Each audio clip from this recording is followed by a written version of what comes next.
Good afternoon, everybody, and welcome, of course, to the Sunset Safari on the 3rd day of June of 2016 in the Common Era. That is not the voice of the buffalo speaking. Oh no, buffaloes in this part of the world are as mute as they are in other parts of the world. You are on a live safari with me, James Hendry, and on camera today, Wiam Dorenbraak. Hello, Wiam. Wiam's thumb, I noticed yesterday, is twice the length it should be for a man of his stature. He's not a large man, nor am I. It's like a praying mantis. He's like a praying mantis, yes, that is correct. I don't know where that comes from. We are not alone on the vehicle, Vian and I. Oh no, we have Jani with us, and she is going to be taking a drive probably from about an hour into the show. Viam, do you want to show us Jani? Hello. So please be very nice to her. She'll be joining us after our school drive, which is going to be at 3:30 our time. I don't know what time that is, wherever you happen to be in the world. So that's the plan for the afternoon. Jamie is going to try and go out on the Mahindra with the bushwalk backpack attached to some piece of it with Brian. And so we may have two feeds today. We may just be with me and Jani and Wiam for the rest of the afternoon, and hopefully many of the wonderful fauna and flora that we find here in the Greater Kruger National Park. There was something else of vital importance I wanted to tell you. Oh yes, it's 27 degrees Celsius, believe it or not, 78 degrees Fahrenheit, which I think is a remarkably good temperature given that we're nearly at the middle of winter. Apart from this rather sad-looking fellow over here, he's lost his horn, unfortunately, we're going to be heading down to the south and seeing if we can't pick up on Tingana, who was seen around this area this morning. There's not a lot of water around here. I'm not sure, like I have said before, leopards are not water dependent, but sometimes on a warm day they'll head across for a drink, especially if they've been marking territory or having food. Please do send us your questions as we go along today. You can do that in two ways. Questions at wildearth.tv if you're on the email. Otherwise on Twitter, #SafariLive if you're very modern and you're able to tweet away like the Birchall starling that is just coming into view. Wiam, can you see him? Can you see him there? Behind the bush, yeah. He's behind the bush, yes. Come on, starling, don't let me down. He was the sort of slightly more entertaining part of this sighting. There we go. Birchall starling, one of 5 starlings we get here. And he, of course, is most obvious for his long tail and very clearly black eye. You can confuse him with another 2 starling species, the greater blue-eared and the Cape glossy, both of which are a bit smaller, but they've also got a very orange or yellow eye. Right, shall we carry on, Wiam? You've had enough of the starling, have you? Yes, okay. Wiam, of course, lets you know that he's had enough of whatever you're looking at, or that you're boring him to tears by swinging off the animal and onto you, which is his way of saying, get on with it, let's move along. So that's what we'll do.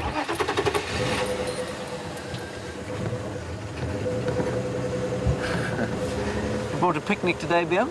No, the coffee. Wiam brings himself coffee every so often. Sometimes, I mean, the most he brought once was 2 apples, 1 banana, a bucket full of yogurt, and his coffee and hot chocolate mix, which is in a sort of insipid combination of hot chocolate, lukewarm water, a bit of milk, and lots of sugar. Personally, chicory. And chicory, yes, sorry, not much coffee at all. So, as I said, Tingana was found just off to the left-hand side of your screen there. That direction is almost due east, so we're going to head off in that direction, see if we can't pick him up again. I don't know exactly where he was left, but I think he was moving, so it's unlikely that he'll be exactly where he was. And you know, the last time I followed a male leopard in this area, that squirrel thought it could hide from me, Wiam. You see it there in the shadow. Yeah. It's now running away, obviously. There it is. Just, you can see its tail disappearing behind there. That's a tree squirrel. Let's carry on. We'll have better squirrel sightings with any luck. The last time I followed a male leopard in this area, we followed him for 7 hours, Scott and I, and that was during Big Cat Week last year. And, you know, we know that lions will sit and do nothing for the whole day and very seldom move at all. But this leopard moved almost continuously. He'd lie down, he'd snooze for a few minutes, and then he'd get up and move, and then he'd lie down. And I think the longest he slept for was about an hour, and then he'd move around. He caught himself a monitor lizard to eat, and that was Mvula. And then, of course, just before we went live, he disappeared. Frustrating time, Liam. Liam was on that drive. He's unable to speak about it because it was so traumatic. That was horrible. It was horrible. So we're now going to go down this vast, rushing torrent that is the Mulwati drainage line. In it is an aquatic nyala, just over there. We'll try and make our way towards her before she swims across.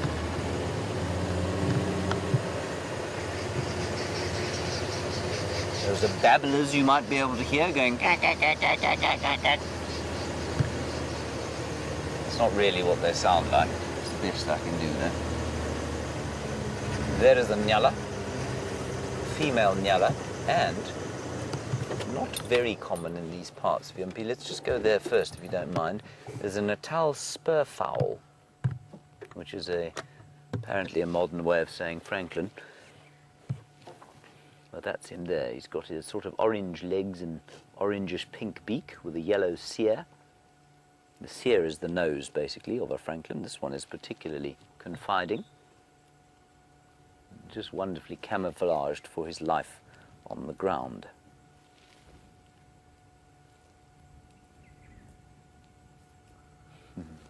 And then this also equally confiding, the Franklin's close friend, Mrs. Nyala, adult cow, and she's browsing on. That's quite interesting. She's eating tambuti leaves, everybody. Now, tambuti leaves, of course, highly toxic to human beings, and she's clearly not affected by them at all. That's interesting. I'm not sure that I've seen that. I might have, but I just haven't noticed it as obviously before. So those are some of the only leaves that will turn really rich red in the autumn. But at the moment, well, not autumn, in the middle of winter. Now, I've just been informed reliably, of course, by Kirsten McLennan-Smith, who was directing us in the final control this afternoon, helped by Geraldine the Cheesecake Kent. It's Friday, Jerry. You will make us a cheesecake tonight. I'll help you. We have been joined by the Kempsville Meadows Elementary School in Virginia Beach, Virginia. Hello, kids. It's lovely to have you with us, and I don't know if it's your very first safari, but it's wonderful to have you with us, and please ask us any questions you like. We're in the continent of Africa, possibly the most beautiful continent in all the world. And we're in a country called South Africa, which is at the southern end of Africa. And South Africa, believe it or not, is quite possibly the most beautiful country in all the world, if you can believe it. That over there is your first safari animal. It's called a nyala. Very nice. That's a female nyala, everybody. And in America, of course, you get deer, which we don't get here. Well, we do get some, but they've been brought in, actually, from Europe and America. But we don't get them in this particular area. And where you would call a female deer a doe, I'm sure you know that, we would call that nyala a cow or a ewe. That's the size at which we change, but you don't need to worry about that. Our little bird's still there, still feeding there, eating seeds. So that's our little Natal Franklin, or Natal spurfowl. And he's looking for seeds normally, but this time of year, of course, we're in our middle of winter, believe it or not, and that means that there are often not a lot of seeds around. Just like where you are, when it's winter time, the grasses will go dry and there won't be many seeds. So is the same here, and this Franklin must eat whatever he can find. So he'll be finding insects and maybe a few seeds. There he is digging there. And he'll be eating little worms and other little insects, maybe the odd small spider. And if he can find a seed, he'll eat that too. Right, let's carry on, everyone. We're heading down here, down this river. Now, I was making a comment about how this is a raging torrent. Now, I'll let your teacher describe to you what a raging torrent is. But this is not a raging torrent. I was being, well, sarcastic, if you like. You can ask your teacher what that means also. But none of the rivers here flow for very long. It's because we live in a very dry area. It's much drier than Virginia. And so many of the rivers are just like this, and they might flow for maybe a day every year if we have very heavy rain. Otherwise, they are really good for driving in. And they're so good for driving in that you don't actually need to drive the car. It drives itself, doesn't it, Viam? Sometimes. I have driven into a hole before and got very stuck. Oh, there's some more nyala over here, and some kudu.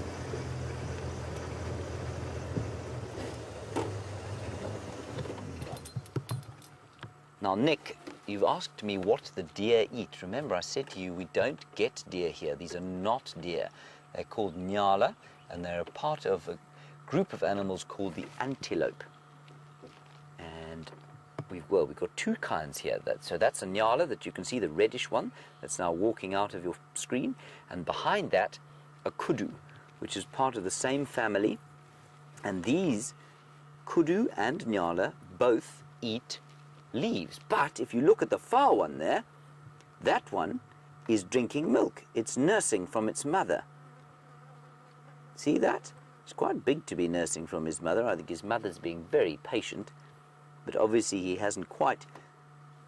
You'll find that an impala, a kudu that age, will also be eating leaves, not just drinking milk. This is a very nice sighting, everybody. So these guys eat leaves. Many of the antelope out here eat grass. So grass and leaves. That's very sweet. That's another mother and a youngster. And that youngster is probably only about maybe 7 or 8 months old. So very young.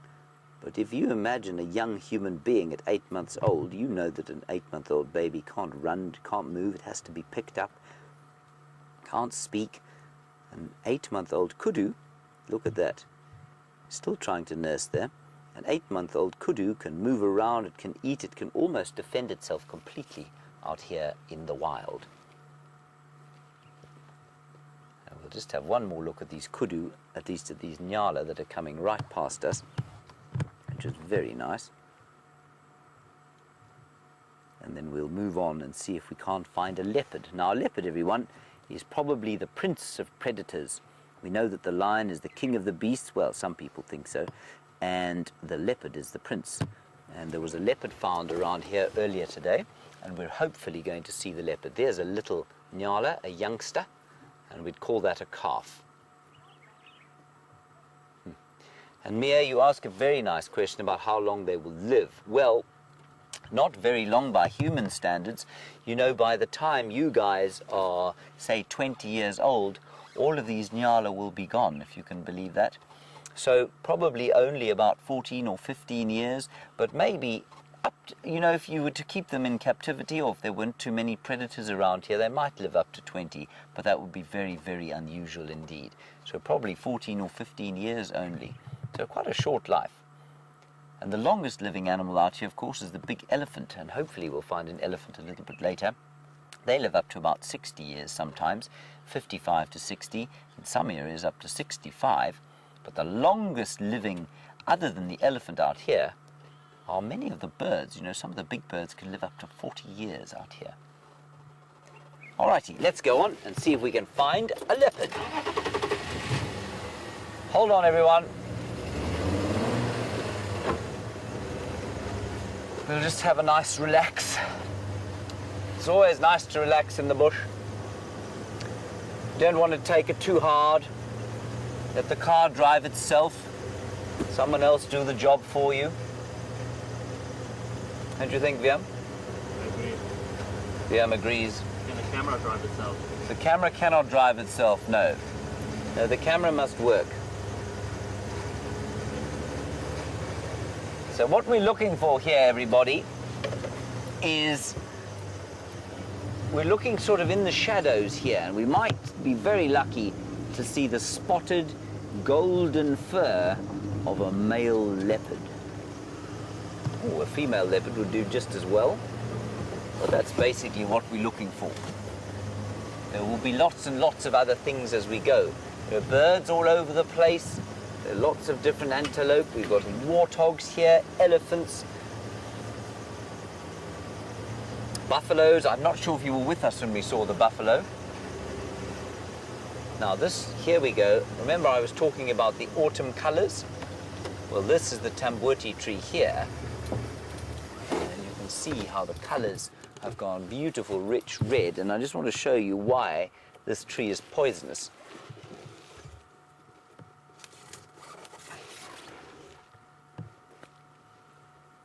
Very few trees out here that will go that color, everyone. Mostly they won't at all. Mostly they just go yellow and then sort of lose their leaves. Now, I'm going to ask Viam to put the camera on this leaf. So this is one of these tambuti leaves, and I've broken it in half. See? There, that little bit of white that you can see is what we call latex. It's a milky latex, and it's very toxic to human beings, so I really wouldn't want to put that in my mouth at all. And you can't pick this wood, and you can't cook on it, otherwise it will make your meat very, very poisonous. Isn't that interesting? And it's a good lesson for us, because when we're in the wilderness, we mustn't just put anything in our mouths. We do eat quite a lot of the things out here, but you only eat what you really understand. Oh, look, a bat, a fruit bat.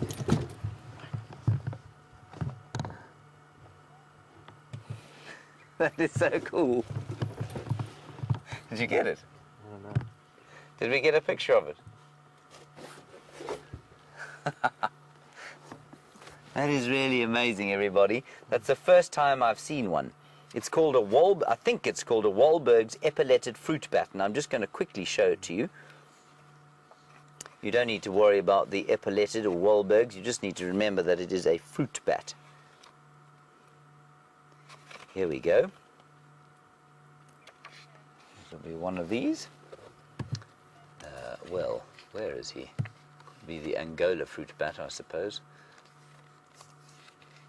I'll just see if I can quickly find the Wahlberg's, but I don't think so. It might be called something else. Okay, so it's basically this one here, and that's what it looked like down there. See, looks like it's got like a dog-like face. And we know that this is a fruit bat, of course, from the look of the face. And you can see it doesn't have, most bats have very strange ears, enormous ears. I'll try and find you one that's got these strange ears that help, and noses that help them to find their prey at night. Of course, a fruit bat obviously eats fruit, but this bat will eat insects. You can see he's got very impressive ears for hearing the insects and echolocating, which is something you'll learn about a bit later. Interesting, hey? Very nice. Now, apparently we do have a slow-mo of this bat flying away, so have a look at this.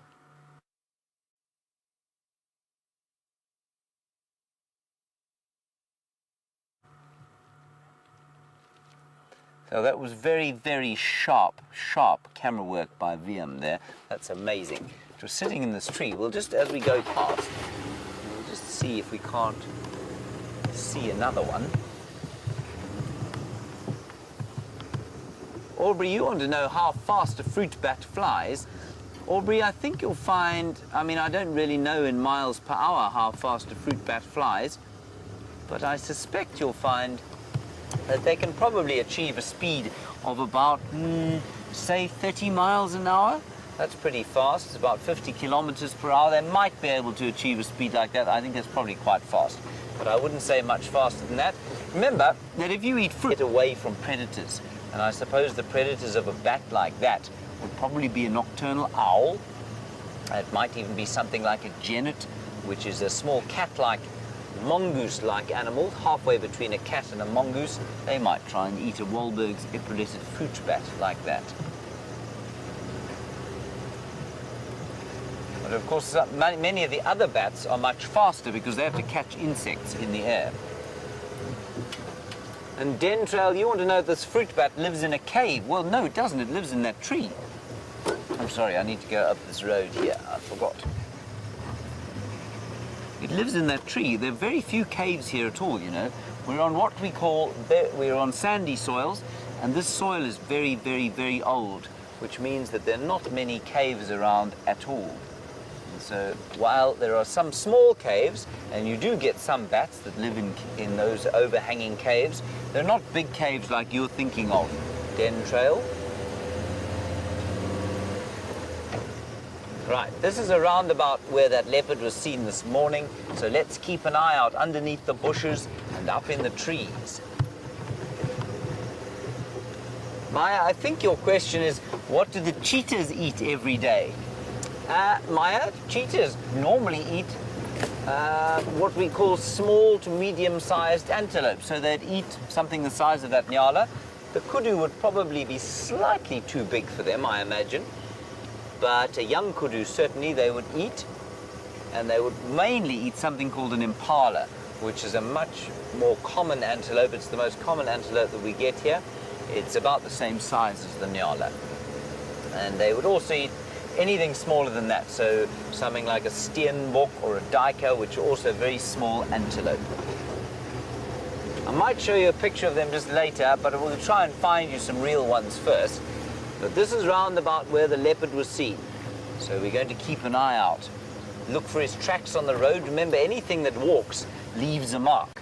And if a leopard walks along the road, you know how I'm sure you've been to the beach because you live in Virginia Beach. You know how you've seen the tracks of a dog walking along the beach. You've seen where its paw prints have been made. That's how we find the leopards here often. We follow their tracks.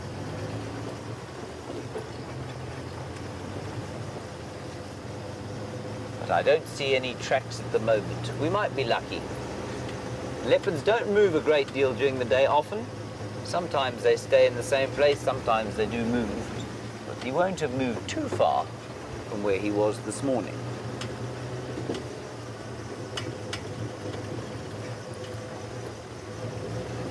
Anyway, we'll keep an eye out.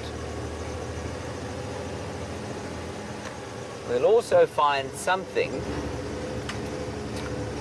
for Viam to eat with his coffee. Now, you see, we don't want him to get hungry because when Viam, just like us really, I mean, just like you guys, when you get hungry, you get grumpy. So Viam is the same. Just bring lunch. I know, but I'm going to find you something nice to eat, Viam.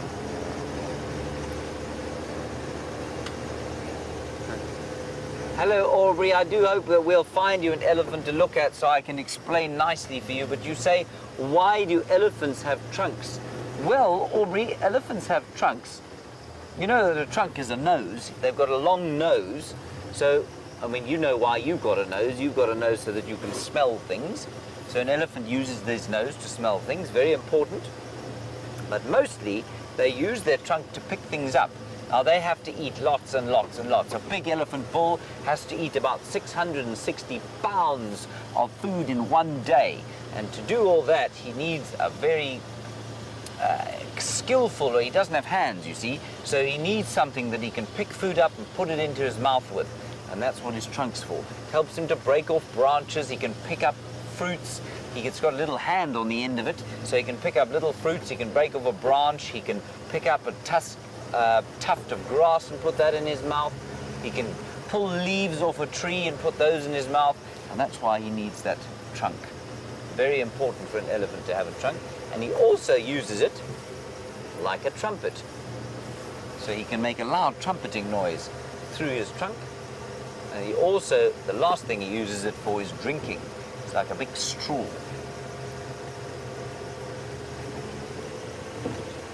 Let's see what else we can find. Just driving slowly through here, and we will go a little bit faster once I'm sure that we haven't driven past the leopard. But in the meantime, we'll try and find you some other signs. And Fritz, you want to know how long the riverbed is? Well, that riverbed leads into another river called the Sand River. And the Sand River is a very long river, but that's got water in it. That riverbed is probably from the top to the end, I would imagine about, I'm going to have to just work it out in miles, it's probably only about 15 miles long. So not very long. Here we go. Here's some elephant dung. This will help you to see. Oh, there's an impala too. You see him there?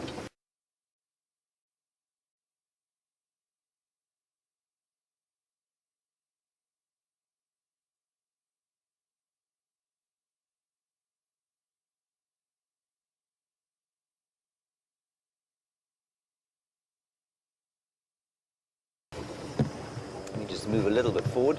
This is the most common antelope that we get here. I'll just get into a position, hopefully, where you can quite nice on small aeroplanes.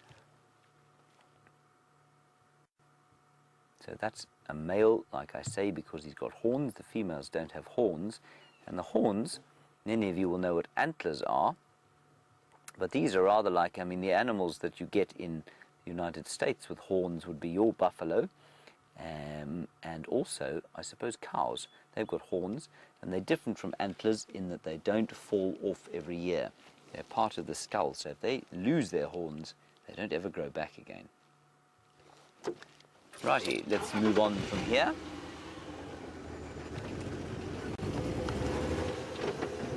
And I'll try and show you some elephant dung as well.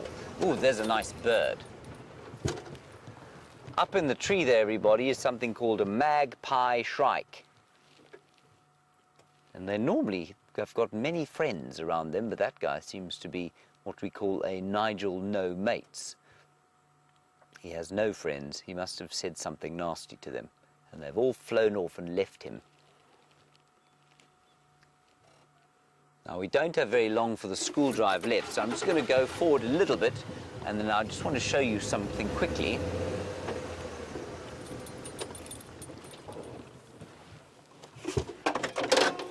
When you get out of the car, you've got to look around, make sure there are no animals lurking that you might give a fright to.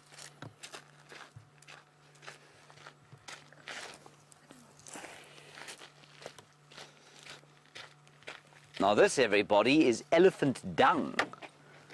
So this is what an elephant makes. Well, it's elephant poo, basically, but we say dung because it's a nicer word, and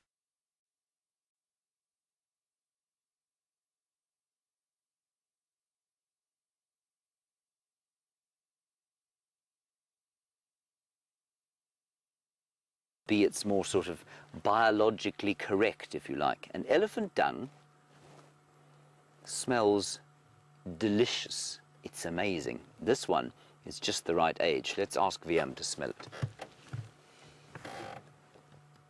Yeah, that's good. That's a good age. It's a good age, isn't it? Here's very delicious indeed. And you can see from the dung what the elephant eats. So this elephant was quite lucky. He found some grass. Elephants would rather eat grass if they can find it. And he's also had to eat leaves. You can see here's a piece of leaf that the elephant's eaten. There we go. And they don't digest very well, you know. They eat their meals, and the meal goes into the stomach, and sometimes it almost comes out as though it hasn't gone through the elephant at all. And the fruits of this tree here, called a marula tree, well, they almost pass straight through the elephant without any effect whatsoever. Very interesting. Also, I mean, not a good idea to pick up dung in the wilderness unless you really know what it is, because sometimes it can be a bit poisonous, but elephant dung is delicious.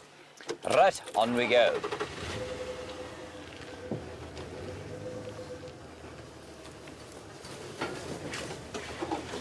Okay, thank you everybody at school. I hope you have a wonderful day. Go and learn hard, play hard as well, and we'll hopefully see you on safari again very soon. We're going to link across to the waterhole for the rest of you now, and then, ladies and gentlemen, boys and girls, the world premiere of Jani, the presenter. See you just now.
Right, everybody, the moment you have all been waiting for.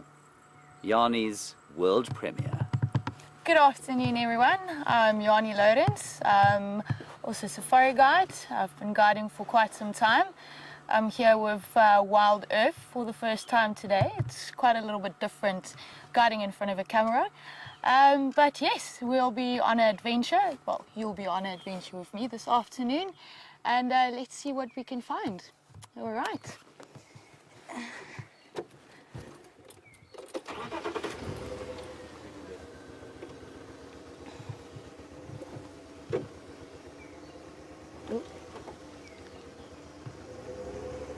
There we go. You're in. All right. So, I'm from South Africa. I've been guiding for about 8 years now. Today I'm driving in quite a little bit of a different area from what I'm used to. The landscape is quite flat, and also the plants are quite interesting. Please do give me some questions, or if you do have anything to ask, I'll be very happy to give you an answer. All right. So earlier we were on the search for leopards. We'll continue to do that. And let's see, at the moment what we're looking for are tracks and then just any particular signs.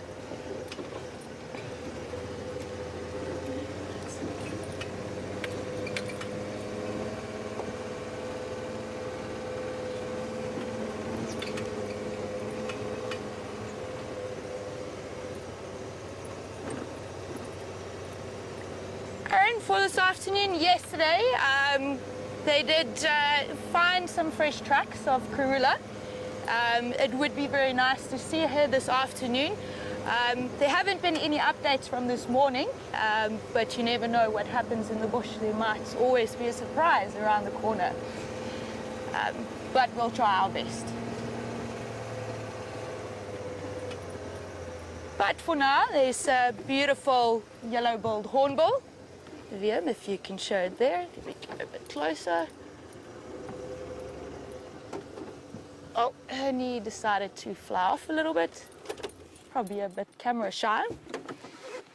But as you can see, it's got quite a robust beak. It's not a carnivorous bird. They generally do prefer feeding on fruits.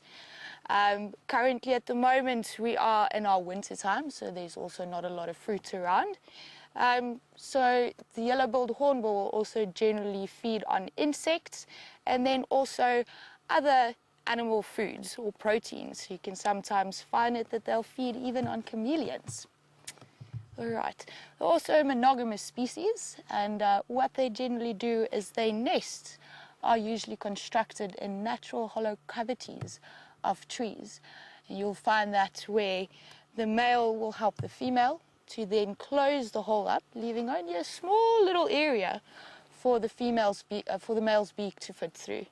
And then from there, while she is busy incubating the eggs, the male will go out on a daily basis to look for insects and other kinds of foods to feed the female. As soon as the female, or as soon as the eggs then hatch, the male will help the female to break out of that cavity, and then the male and female will reseal the hole, where the male and female will then have the duty of feeding the chicks until they're large enough to come out. And then, of course, the parents will break open the hole again. All right, let's carry on.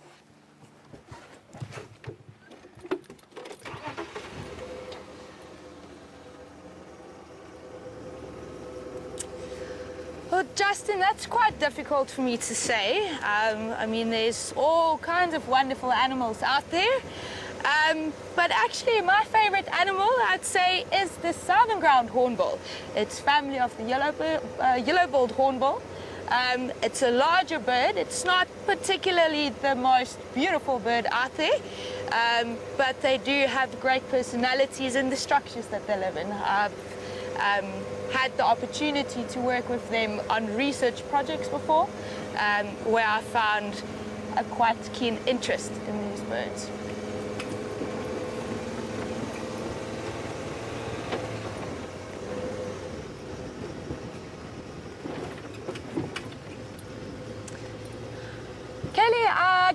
located in the Karula National Park on the eastern boundary, right next to Mozambique.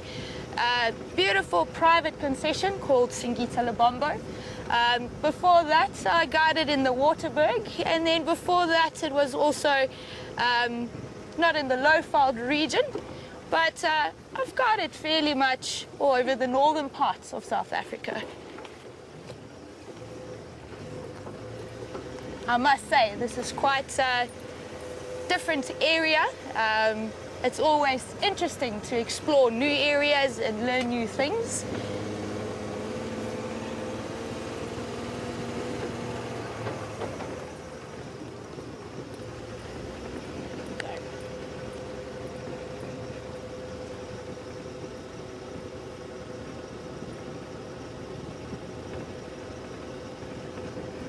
Belinda, in nature, everything is interesting. We might see trees, but all of the trees that I see in this area are different from other areas in the bush. You'll find that will go apart with the soil. So interesting meaning you sometimes find symbiotic relationships with animals where they go apart.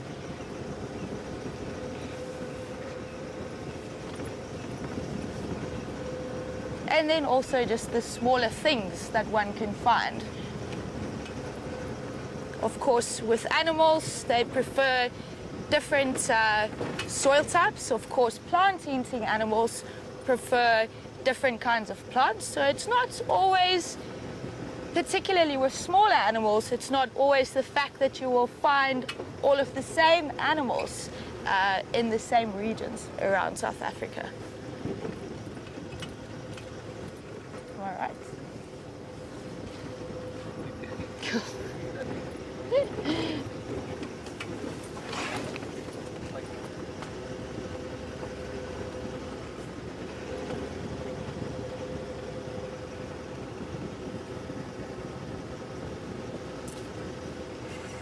Monique, hornbills, especially the southern ground hornbills, are endangered, and it is true because of habitat loss, but then also because of electrical wiring. It's usually where you'll find it that it's the juveniles who aren't always aware that these power lines are dangerous, and you'll find it that they'll sometimes fly from danger up on the down on the ground, and they'll fly for safety, where they then catch them into even more danger. Now, with the southern ground hornbill, they are generally terrestrial animals because of their diet. They're the largest carnivorous bird. Most of their day they'll spend walking around looking for things such as lizards, insects, and they even feed on tortoises sometimes.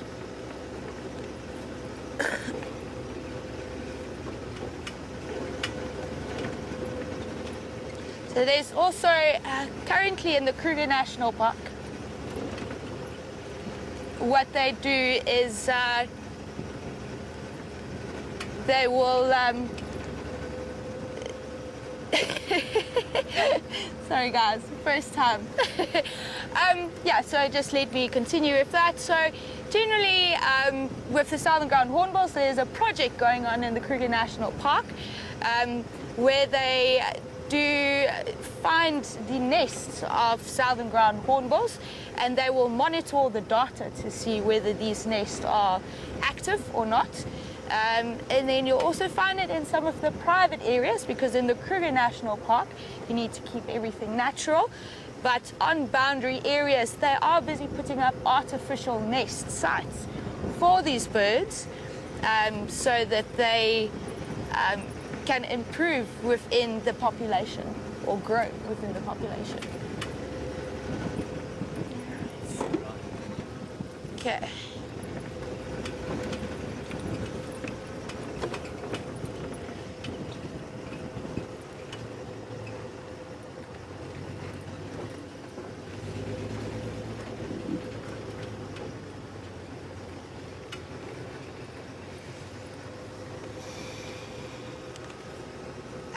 I think the rarest animal I've ever seen in the bush is probably the Pulse fishing owl.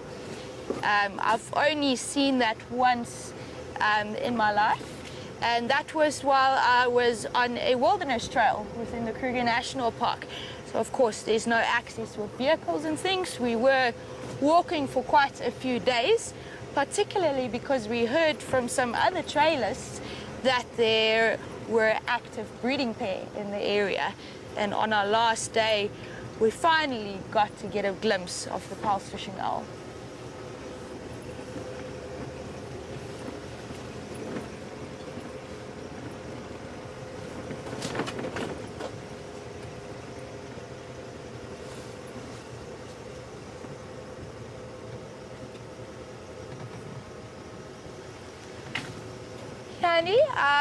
What I enjoy most of the bush is, of course, the fresh air, the beautiful noises, all of the animals, and generally just the relaxation.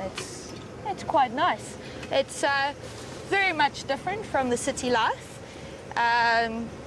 Although we do sometimes even get traffic here early in the mornings or late in the afternoons, although it might not be by cars, but maybe a herd of elephants or so that might be on the road. I'd rather prefer traffic of animals, as they are still entertaining to look at and not stressful to get in a rush to get to work.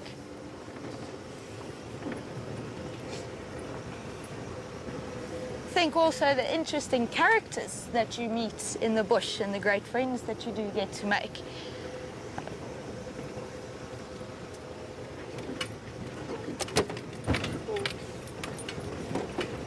Alright.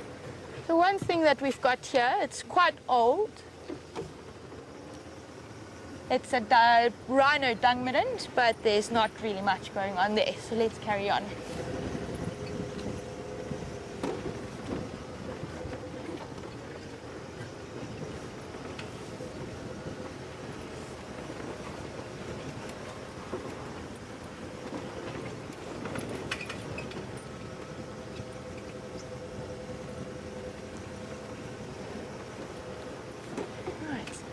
Obviously this is quite a dense area, and for that special spotted cat, oh wait, what do we see there?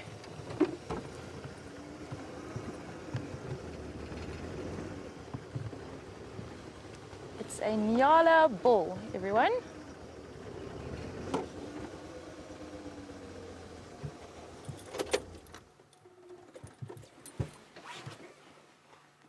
Alright, so if you've been watching earlier,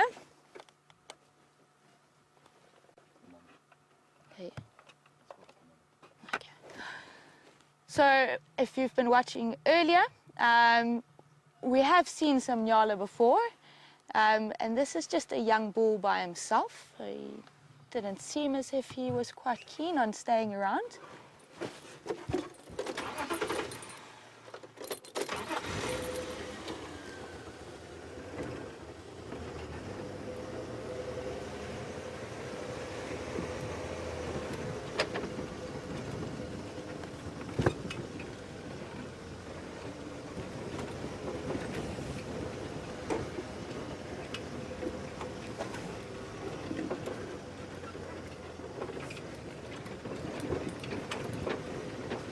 Right, so we are approaching the waterhole. Of course, everyone, this is my first time here. I'm not very familiarized. Ooh, there's a hippo, familiarized with the area, so I do need help from James and Jani today to show me a little bit around. And that is quite nice. There we go. There we have a single hippo resting in the water for the afternoon. Of course, during the day they'll spend their time in the water, and in the evenings they'll head out to feed. Now, of course, for a large animal like that, you'll sometimes think that it might be carnivorous, but it's in fact not. It only eats grass. Generally, they can stay on the water for about 5 to 6 minutes. And also the main reason why they'll stay in the water during the day is because they don't have any sweat glands. So it's the only way that they can regulate their body temperature. and then also keep the skin moist as it is quite sensitive.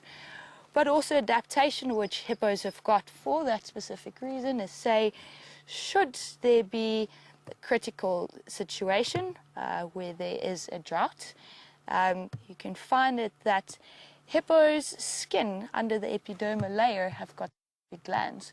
So if the skin dries out too much, the first layer on the skin will crack and a see-through liquid will come out. And as soon as that gets in contact with the light, it usually turns to an orangey red color, and that is known as blood sweat.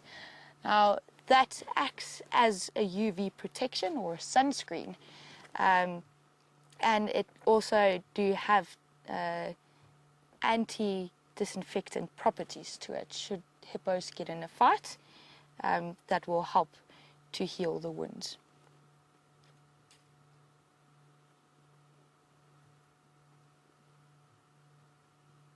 There's also a very small little bird over there.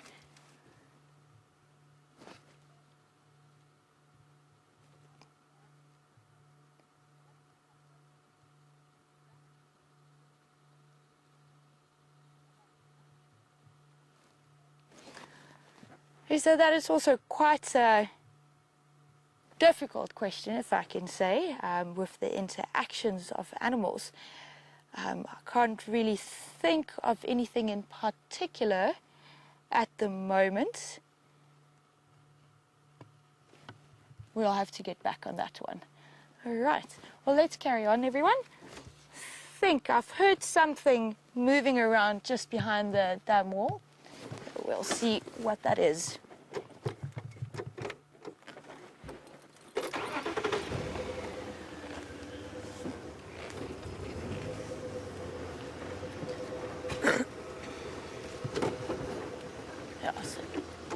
Just around here.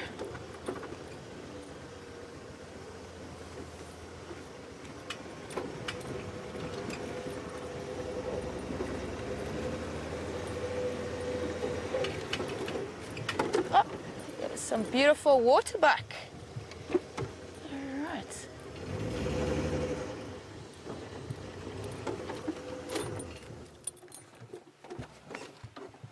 So they're probably also coming down to drink water. Obviously, with prey species, you'll find that they tend to drink water in the late afternoon while the sun is still shining, in order to prevent by being caught by predators. Of course, one knows also predators such as lions, which would be a great meal. The waterbuck will be a great meal for the lion. But of course, they will generally come drink about this time in the afternoons. Waterbuck is also quite dependent on water, hence also the name. They never tend to move away too far from water itself. And the circle on the bum that you saw earlier, that is also known as a following mechanism. So should the mother run away from danger, she will, the youngsters will usually be able to follow her.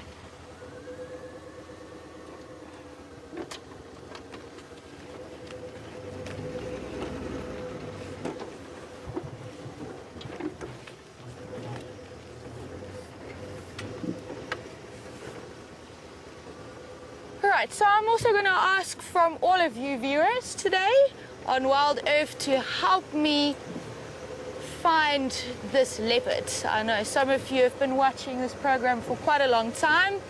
Some of you probably know this area a lot better than what I do. So I do ask for your help if you will be happy to help me.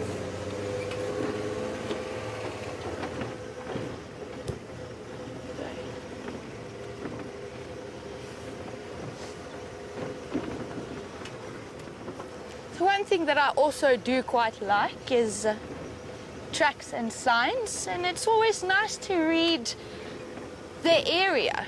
That can usually tell you what animals have been around. And in this particular case, there was quite a lot of elephant dung out on the roads, probably from early this morning or so, but unfortunately they're not around anymore.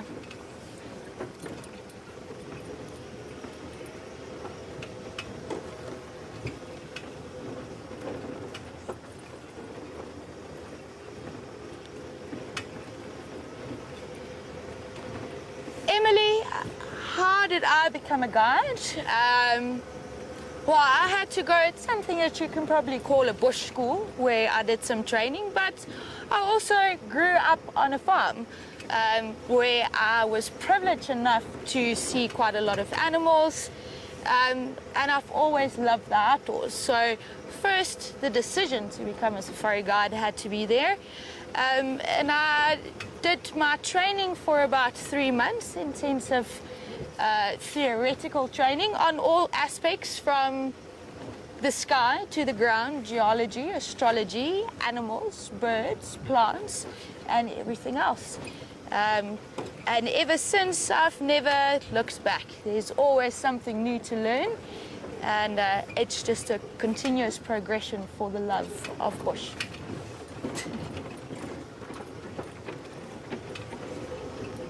Can probably say the love of nature, not the love of bush.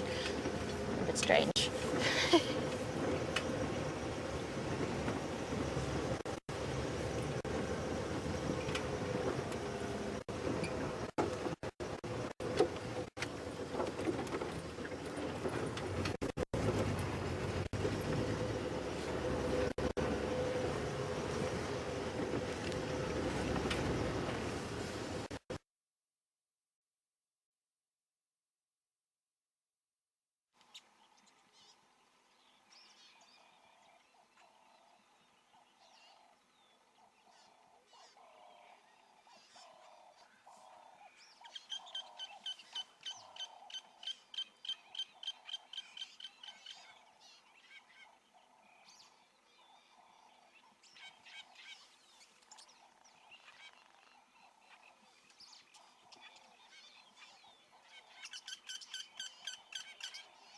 Sorry about this, everybody. Perhaps something has pushed over the Gowrie repeater, just like the elephants have pushed over this marula tree. Our technical team is rushing around, madly trying to fix it, and we'll be back with you as soon as we can.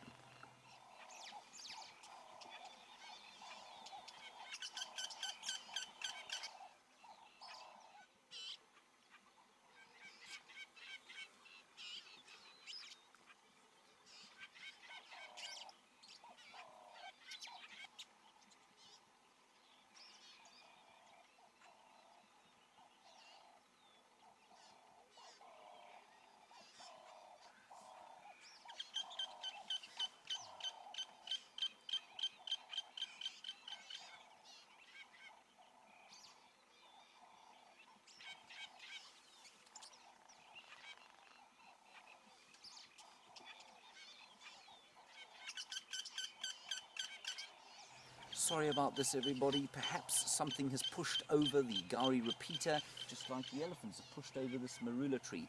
Our technical team is rushing around, madly trying to fix it, and we'll be back with you as soon as we can.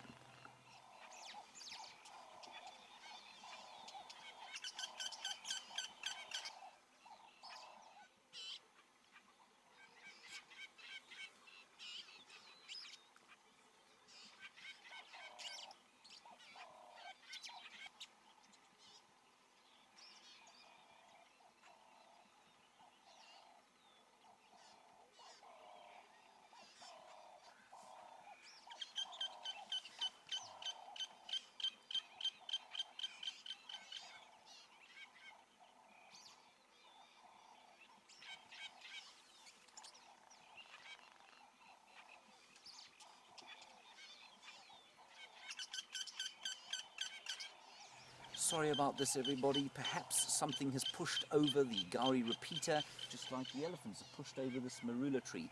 Our technical team is rushing around, madly trying to fix it, and we'll be back with you as soon as we can.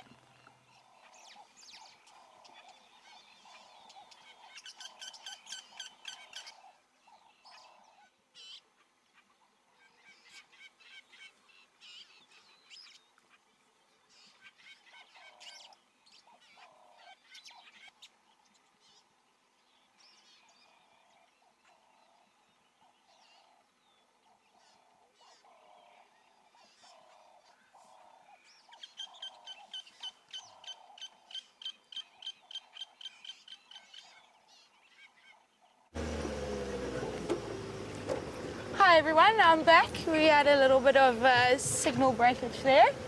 But let's see. So far we haven't seen anything too interesting. So I'm going to see if I can remember most of the trees from previous times that I've worked within the Greater Kruger. So we'll look around a little bit. There's one. Right over here, it's quite an interesting tree. I haven't seen this for quite a long time. Here, if you can show the viewers there. What are we looking at? This is easy for right here.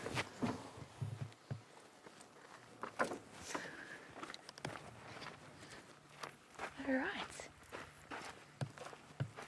So of course this is a Ziziphus mucronata, and as you can see over here, I'm going to break off this dead little branch. It's quite a nasty tree. It's got little hook thorns, as you can see, and then there's also a straight thorn. Now, within the Zulu culture, this tree represented to never forget about your past and always look forward towards your future. Also, what you can see is the branches go in a zigzag shape. So they also believe that if there were terrible thunderstorms or so, and you hide under this tree, that you will not be struck by lightning. Quite interesting. I've never tried that one before. And then also the leaves does have a form of nutrition. So like earlier we were talking about the tambuti tree, which is not good to eat. It's quite toxic. This one does not have the milky latex, and it is perfectly good to eat. I just don't have appetite at the moment. All right.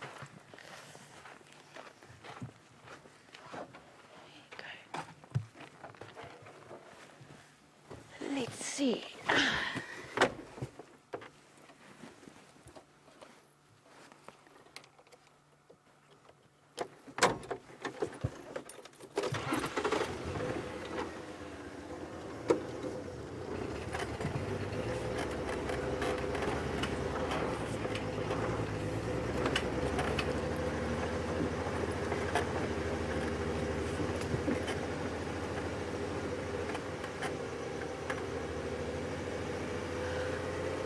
Do I have a favorite tree, Richard? Yes, I do have a favorite tree. My favorite tree is the leadwood tree, Combretum imberber. Thank you, James. The reason for that is they are quite long-living, very hardwood, which is quite great also for furniture. But the main reason is that they say that the tree can live up to 1,000 years. And also amongst some of the African cultures, they believe that when their loved ones do pass away, that their spirits do get taken up in these trees, and then the spirits live further along within the trees itself. Even if the leadwood tree should die, it is still possible for it to remain for many, many years, as much as up to 50 years to 60 years. Just the main reason for it, because it's such a hardwood, it is impermeable by wood-boring insects, and that prevents the tree from breaking down on a quick base. Right, what we've got here is a weeping wattle. Right. Also something which I haven't seen for quite a long time. And it's got quite a rather interesting use in the bush. Of course, the leaves are quite soft.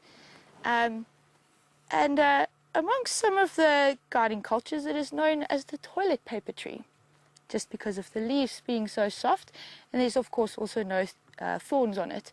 But you also need to be careful, because there's also a tree known as the thorn. Some of these trees, look quite similar with the leaf structures, and some of them have got quite nasty thorns on that. So you just got to pick your leaves quite carefully, otherwise you can be in quite a bit of trouble.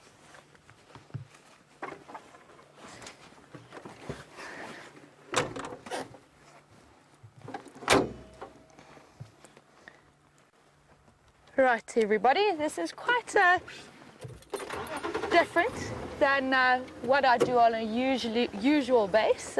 Generally, I've got quite a few guests on the back of the vehicle asking quite a bit of questions, and speaking to all of you is absolutely fantastic. It's absolutely amazing. I do appreciate all of the questions. It's quite nice to interact with all of you today on a lovely winter's afternoon.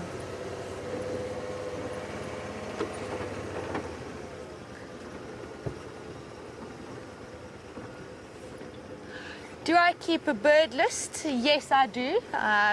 Of course, also in different habitats in different areas.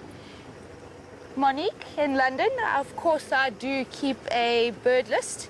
In different habitats in different areas, you will sometimes find specific birds that are only endemic to those areas. And it's also quite nice to know and mark where you have seen all of those birds, particularly just to keep a record, I suppose.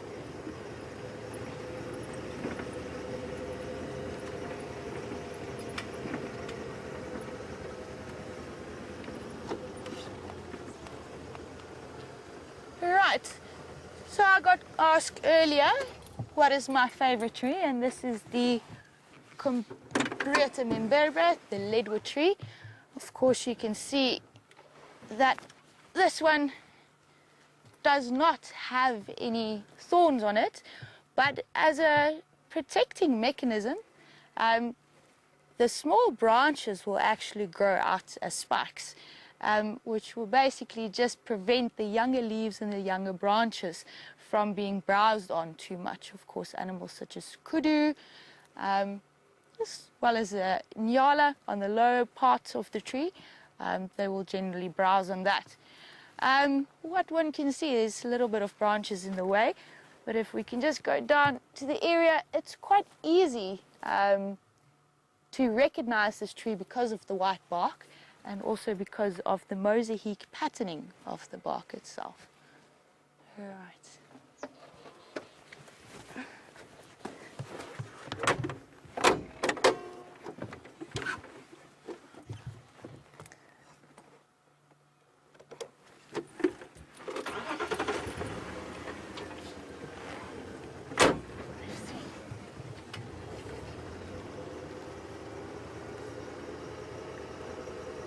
Right, so this is basically just a dead leadwood.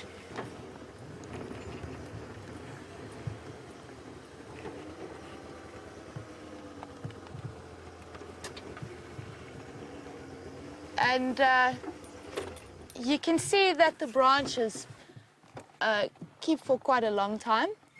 And then it's also, there's no holes which you can see, which insects have been penetrating through. All right.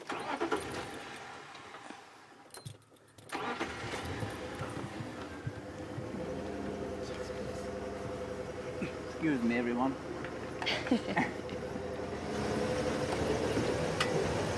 Just a bit loud. Yeah, there you go. Thank you very much.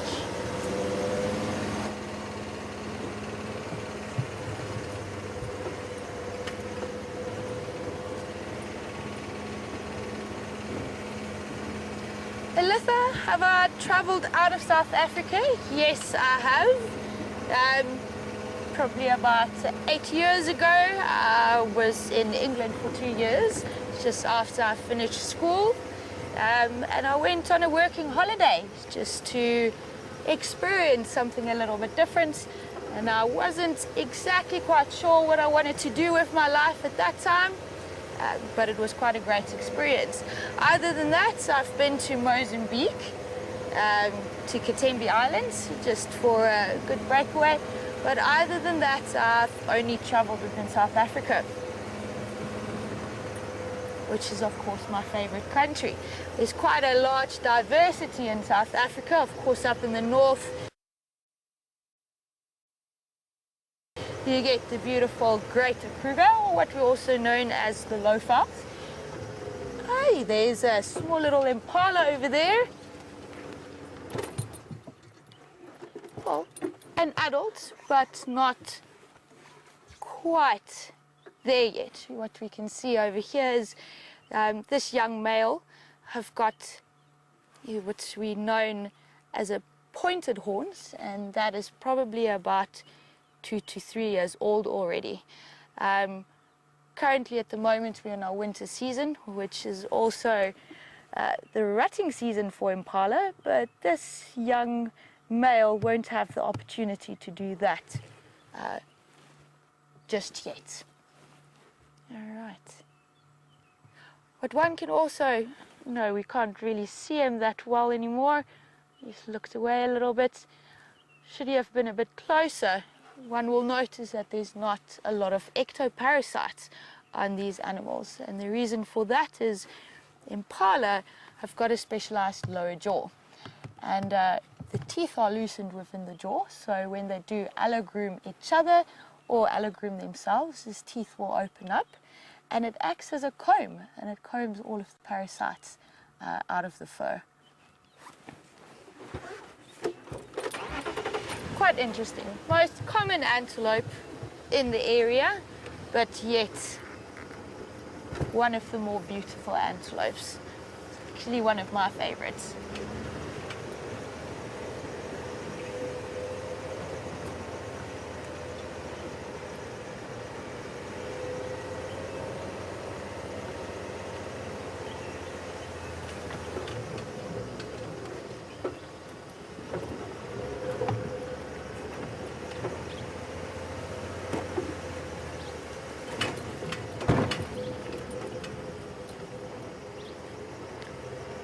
What other animals would I most like to see? Tony, I would actually love to travel all over the world. I think I would love to travel to Antarctica to go see polar bears. And then also up towards North America. Of course, apparently I've heard up towards Yellowstone regions. There are the grizzly bear, which I would love to see. And then, of course, also, I suppose, South America for the jaguar. And, of course, all of the phenomenal bird life and the colorful birds down in the Amazon. Am I heading straight, James? All right. Next right. I'm still on track here. Luckily, I haven't got us lost yet.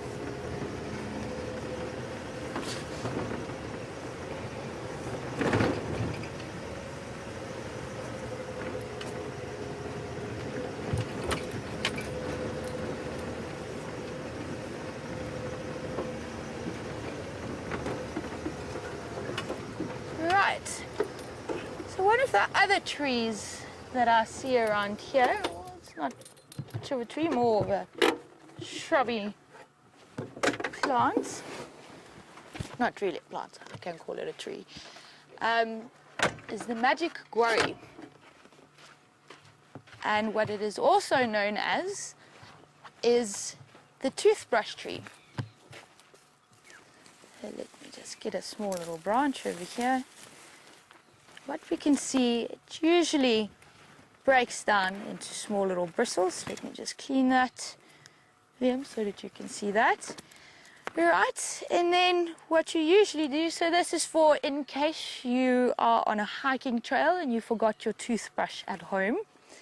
You can still actually clean your teeth. So you just chew a little bit on this.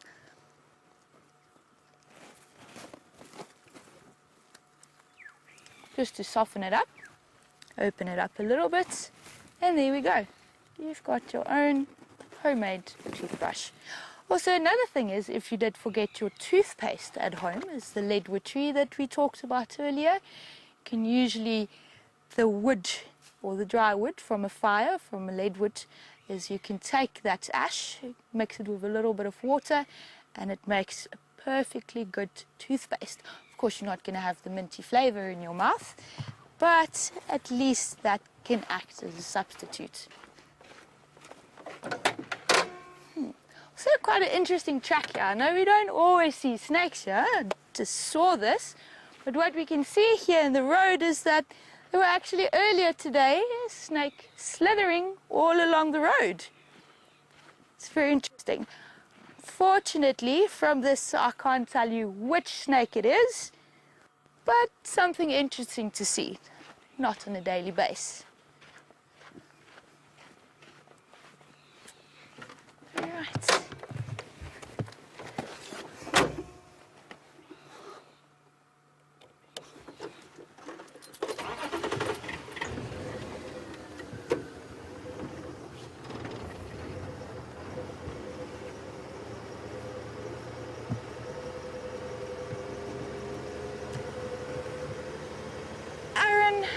A favorite sighting in my guiding career was actually, in fact, within the Karula National Park. We were on a bushwalk the one day and we decided to go sit down at one of the water holes, within the hopes for, of course, animals to come and drink water. And in this case, while we were waiting in a perfectly good, safe spot, there was a small herd of elephants that arrived.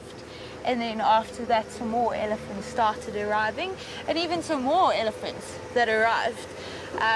On that particular day, we counted up to 160 elephants, which is one of the largest herds that I've ever seen in my life. And it was also all shapes and sizes, from old elephant cows to small, tiny, tiny baby elephants. And they were all playing around in the water. Babies were scratching their bums on the reeds along the water. And then there were also quite a few hippos that were around there just viewing the elephants while they were drinking water. And there was this one particular young elephant bull that was quite interested in befriending the hippos. The hippos weren't that keen on the situation, but he started heading a little bit into the water and harassing them. So it was quite funny to see how the hippos decided that it's not a comfortable area for them to be in. At the end, nothing really happened. It was just quite a friendly greeting. But yes, that's probably one of my more memorial memories, or cherished memories in the wild. I think there's quite a few. I mean, being in the bush for up to about 8 years, you must have quite a lot of good sightings. Some of the odd sightings are, of course, kills. Something which we don't always know or see or hear is a pride of lions hunting a hippo. And I was fortunate enough to experience this, where it was quite a large pride of lions. There was about 14 of them in the pride. It was about very young cubs. The cubs were about 2 years old, so fairly a good size. And the mothers decided to take them on a hunting trip, or teach them how to hunt. And they decided, well, they came across this hippo that was out of the water. It was late in the evening already, and that's the time when hippos come out to go and feed. And the mothers saw this as a great... Ooh, a honey badger. Ooh, two. What? No. All right, guys, I think we've lost this. But there were just 2 honey badgers that crossed around the road. Let's just look a little bit. They've run into a drainage line, so we're just quickly scanning around to see if we can get another view of them. I think we've lost them, unfortunately. Let's just go back a little bit.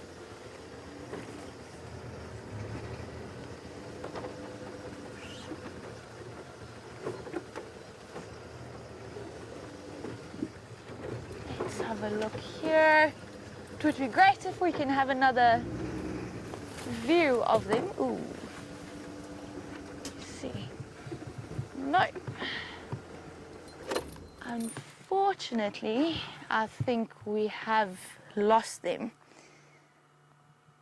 But honey badgers are not the most common animal to find in the bush, and to see 2 running across the road is quite a special sighting.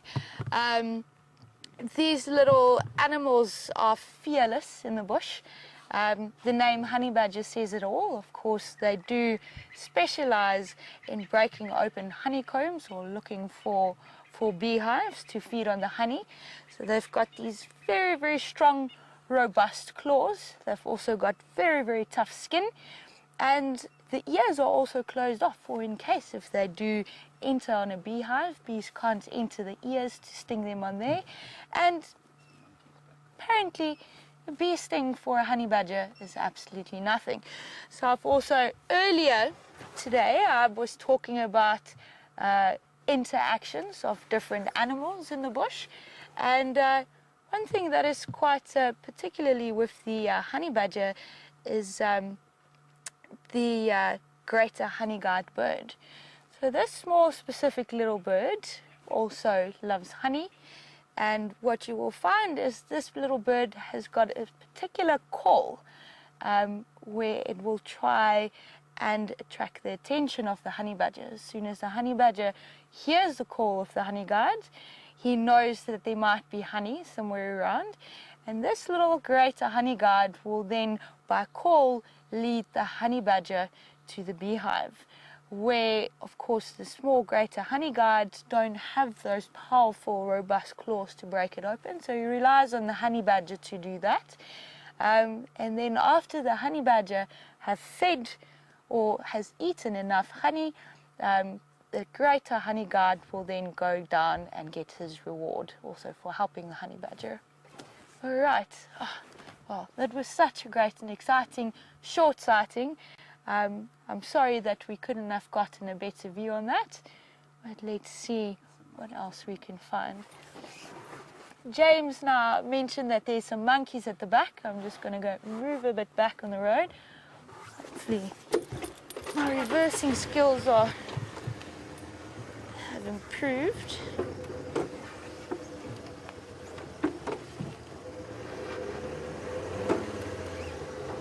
Or not.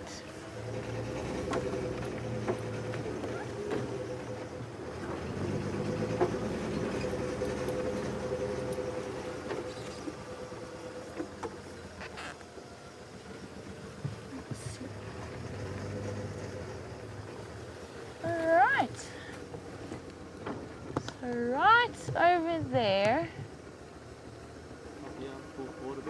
Forward. There's a little vervet monkey. Quite a nice.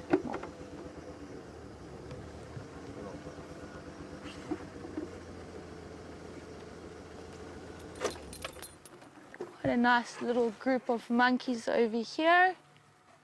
Taking it easy for the afternoon. I think they're probably also slowly but surely getting ready to head off for a nice tree to rest in for the evening. The vervet monkey is one of the only two primates which we find, well, let's say three primates which we find in South Africa. It's the vervet monkey. Of course, we also get the Samango monkey along the coastal lines, a little bit further up towards Mozambique. They look fairly similar, but a bit larger than the vervet monkey. And then, of course, also we get the chakma baboon. Now, these little guys will generally spend their time during the day foraging for food, anything from seeds to insects to fruits. It basically will eat anything that we also eat. At some of the lodges where I've worked at, they also do have a keen appetite for breakfast muffins as well as apples and breakfast toast. Also, they are quite dependent on water. So in most of the cases that you can find, should you ever find yourself lost in the bush, it can be quite a good idea if you don't have quite good knowledge on what to eat or where to find water. It's quite easy to follow a troop of vervet monkeys to lead you to the right foods and then also lead you to water on a daily basis. All right.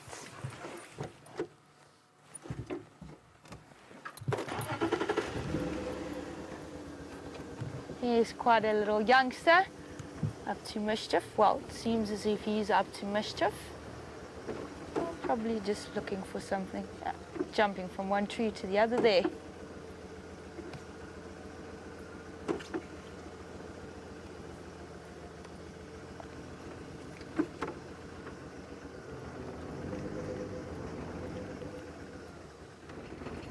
The vervet monkeys are also sometimes good to help us find predators. Of course, when a vervet monkey sees something that will eat them, anything from a big leopard to a big snake to an eagle or some sort of raptor species, they will usually start alarm calling to warn the rest of the troop to get up to height and into a bigger bush. And also in return, they do help the smaller animals that might fall prey to this predator around in the area. So in that case, they'll also warn all of the rest of the animals to be aware of what's going on around them. So how I say that vervet monkeys can help us find predators sometimes is when they are doing these alarm calls, they generally tend to follow up in the trees to follow these monkeys. Let's see, elephants blocks our view here. Yeah, let's see if we can come around here. But yes, like I said, vervet monkeys can be quite helpful in the bush.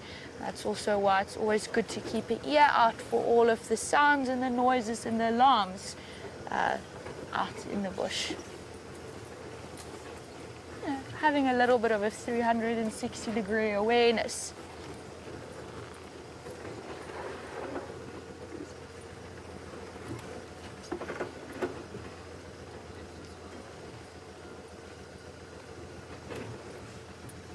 Zebra traveler, am I familiar with the leopards in the area? No, I am not. I've heard from the team of WildEarth that there are 2 females currently. I think I know the one, or heard of the one with the name Karula that do have cubs.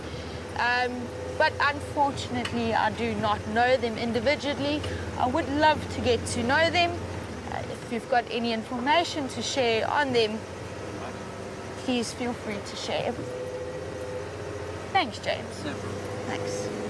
Yeah, James has been a great help this afternoon with showing me around or where to go.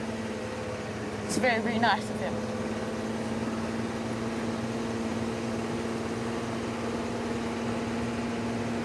Okay. Sorry. I just saw something interesting there.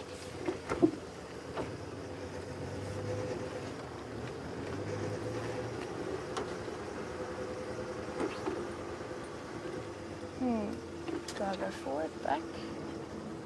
Get here. Right. So what we've got here is a hole. Of course, everyone can see. But who's made this hole? I don't know if any one of you can maybe help me to figure this out, but let's just look at a few signs over here. There's no particular fresh signs or so what we can see. But if one looks more in towards the hole itself, you can see quite broad ridges. So this means that it must have been an animal with quite strong claws, robust claws. So one of the animals which we will find around here, it's not obviously seen because they are nocturnal, and that is the aardvark, or known as the anteater. So he's probably sniffed out that there were some termites within the area itself. Of course, there's a termite mount over there. And of course, these termite mounts under the ground, it is quite about 1/3 larger than what you can actually see out on the surface. So there were probably quite a nice smell of some termite larvae that were here. And the aardvark decided to see what he can find. Doesn't seem as if he was quite successful. All right.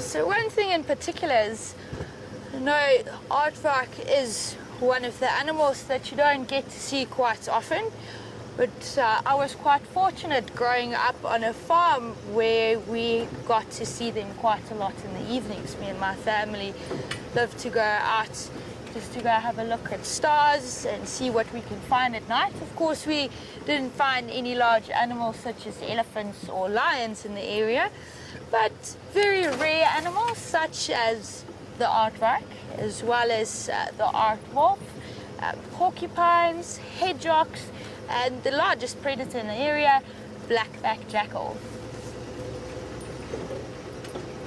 on my farm.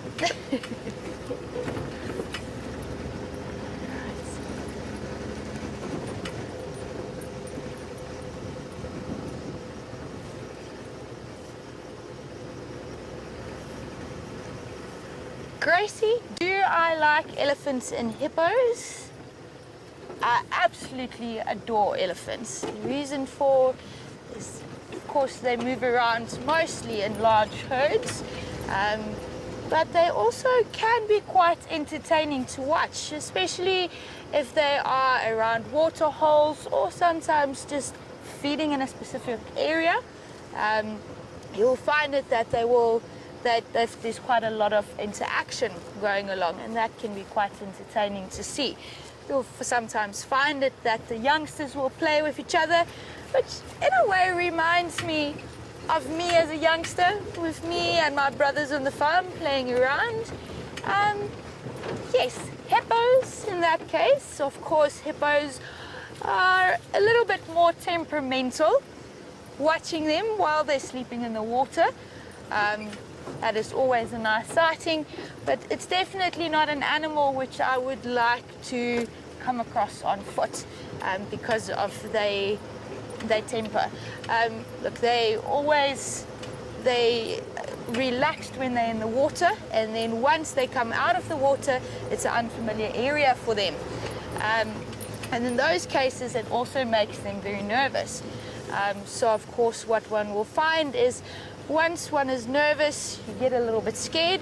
Should you come across a hippo on foot in the bush, and you might end up between this animal and the water, it can get quite a bit dangerous, as this hippo will then want to try and run towards the water. Best is just never to get in front of a hippo's way.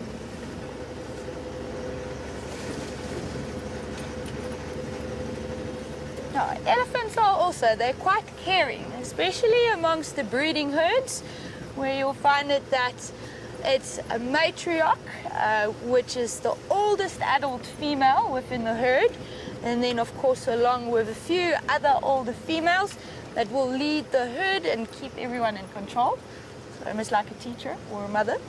And then you'll find it that should there be danger around, I mean, even elephants do get sometimes scared of the king of the jungle, a lion or so.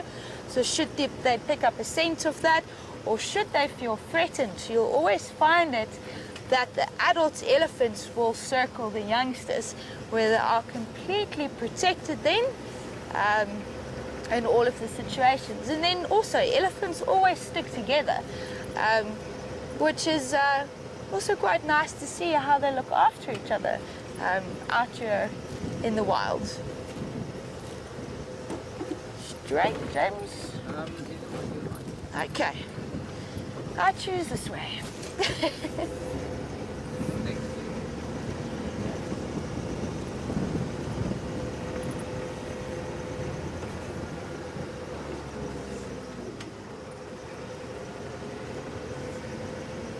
To think about it, I've had some quite phenomenal experiences with elephants, mostly on foot before, approaches, and just being in the presence on foot without a vehicle or anything around just makes you realize how small and vulnerable we as humans are amongst these great, great animals.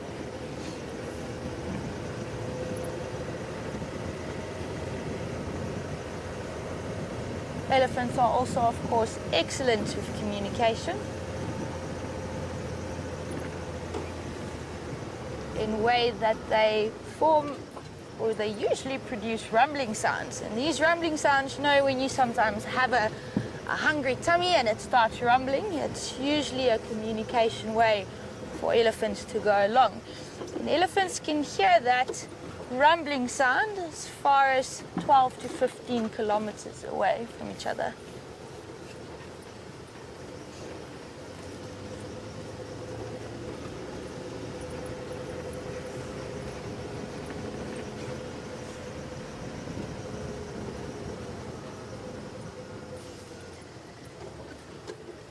Debbie, what hobbies do I have? Debbie, I like hiking. I do like running as well.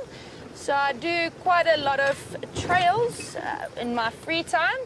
So that's anything from wilderness backpack trails in the Karula National Park to hiking trails along the coast in South Africa. Any opportunity that I can get to spend outside is always great. And then other hobbies that I have is also something called mountain boarding. I'm not sure if everyone are familiar with that, but basically what it is, of course here in South Africa we don't get any snow. So what a mountain board looks like is, imagine a snowboard with off-road wheels on it, and that is designed for all-terrain areas. So you can ride anything from grass to dirt to tar. Also, other activities that I do like is also rock climbing, which I don't get to do very often, but when the opportunity do arise, I do enjoy climbing a little bit.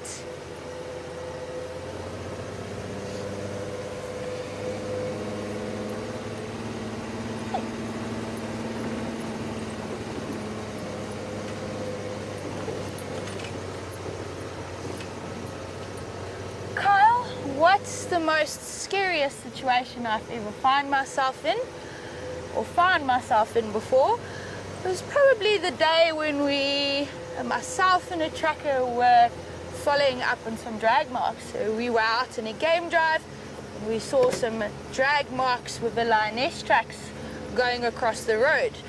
And from there, Kyle, I'm going to answer your question in a moment. We've just got a beautiful little herd of zebra in front of us.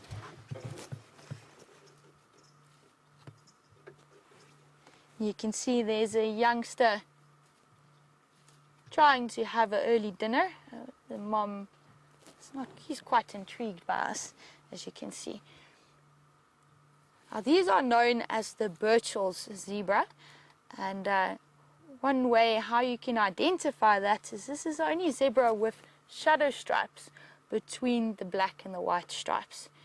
Of course, most of zebra also look quite fat in most of the cases, but that is just because of their simple digestive system that they've got. They only have a one-chambered stomach, and also because they are bulk grazers, they do tend to be quite gassy sometimes. But also because you can't really see too much within body conditions. Of course, they always look fat and healthy, but the only way to see whether a zebra is sick or in a bad condition is by looking at its mane. So as long as the mane keeps straight up, that means it's a healthy and happy zebra. But as soon as they start going into an ill condition or a bad condition of malnutrition, you'll find that there's a little fat layer that keeps that mane erected, and as soon as the fat layer disappears, you'll find that the mane will flop to one side. Also, another interesting thing that you can see is now that that zebra is turning to its side, right on top of the shoulder, you can see that there's a little bit of a triangular shape, and each zebra's triangular shape differs. And that's the way how they identify each other within their herds. Also, something else, if you can go there to the filly over there. Left or right? To the right. Yeah. What is quite interesting is if you look carefully, you can see that the filly's legs are fairly much the same length of that of the adults. And of course, at a very young age, what this function helps for is to basically blend in and hide from predators, so they're not that vulnerable to predators at that time. So one will find it that after birth, within the first 2 weeks, a filly will always walk close to the mother, regardless on which side. So should they get viewed by a predator, if the filly stands in front of the mother, he blends in with her stripes. And if the filly stands behind the mother, a predator can't see that there's a younger, vulnerable animal within the herd. Beautiful striped donkeys. Right. So Vian, coming back to your question of what was the most dangerous situation that I've ever been in, I was saying that we were busy tracking a lioness that we thought might have made a kill during the evening, and in this case it was dragged up on top of a hill where there were quite a few rocks, big boulders, and a lot of trees. So in this situation, we tracked to the top, and I got a bit too far away from my guest's vehicle. So my tracker decided to carry on tracking. So he moved off to the other side of the hill while I tried to run back towards the car to attend to my guest so that we can drive around this hill to see what was the outcome or whether we could find this lioness. But in this situation, as myself and my tracker separated, I tried to figure out how to detour down this hill, and as I was also concentrating moving over these rocks and through the bushes and things, didn't really pay too much attention of what was going on behind me, and in this case, as well, not really behind me, but was actually going on in front. And as I looked up, I looked into a not so happy lioness growling at me. In this situation, when you are on foot with a lion, as they say that never take your eyes off a predator, and also, of course, most important is never run. Now, it's easier said than done.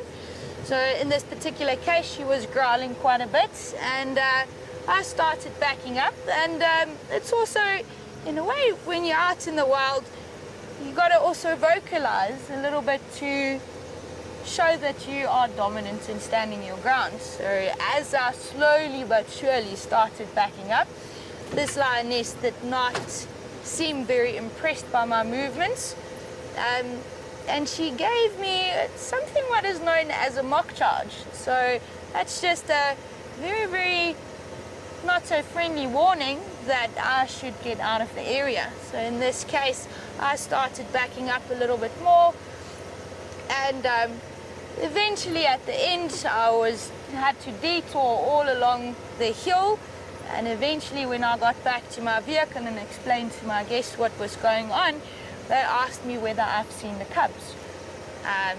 Of course, in my situation that I was in, I couldn't take my eyes off this lioness, so I couldn't see any cubs around. But luckily one of the guests took a picture and showed me that the more that I backed up away from this lioness, I got closer to a little cave, which none of us actually knew about. And it was newborn cubs that was kept in that cave. And that was one of the reasons why she weren't that fond of me being around in the area.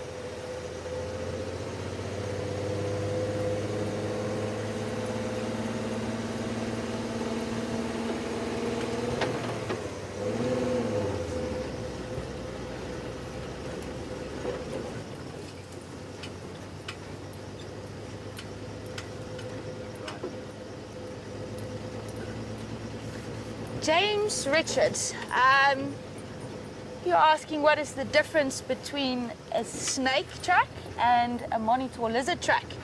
Now, of course, snakes don't have any limbs or legs to walk with, so of course you will only find the one single track of a snake moving around. Of course, with a monitor lizard, They've got 4 legs which they can walk with, and of course they've got a very long, powerful tail as well that generally drags in the soil. So of course the easiest way to look for that is just looking for the monitor's tracks along the slithering track of the tail. What an interesting question. Got a few more hornbills up here, and we started off with them earlier today. Oh.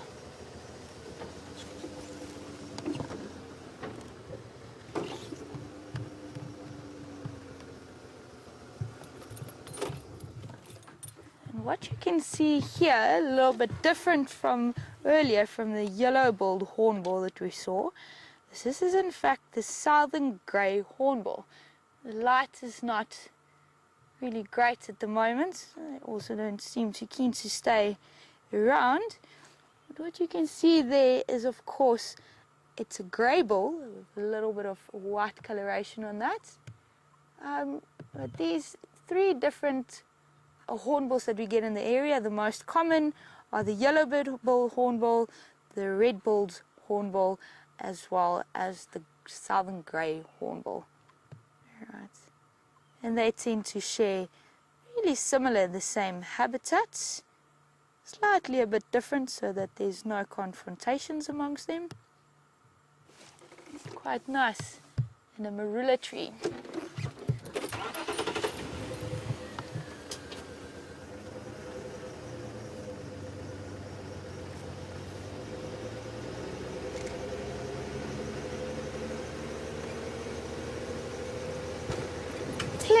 How do birds prevent injuring themselves when landing on thorny trees?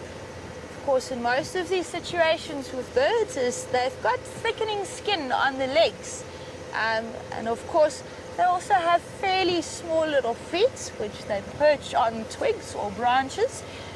So in most of the cases you'll find it, but also with the thorny trees you'll find it that it's a mechanical defense mechanism which trees have got. So you'll find it that only more on the finer branches which browsing animals will be more likely to feed on. That's where you'll get most of the thorns. So further up, more towards the stem of the tree or the larger branches or so, there's not always so many thorns around. And that's also usually a bit more of an area which birds will choose to perch on. Also, of course, as a tree grows and movement takes place, and all of the animals that use this as homes or refuging areas, a lot of these thorns will break off as time goes by.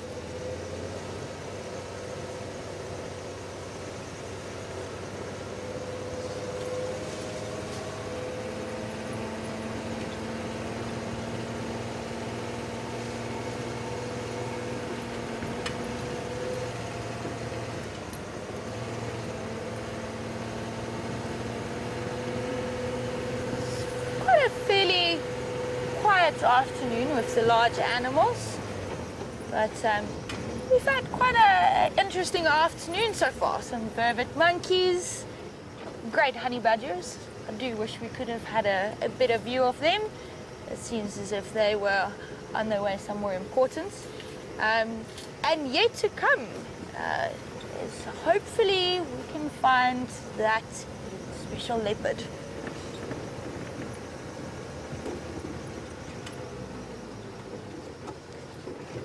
Just from you at WildEarth at the moment, can you tell me if there are any particular or favorite leopards of your choice?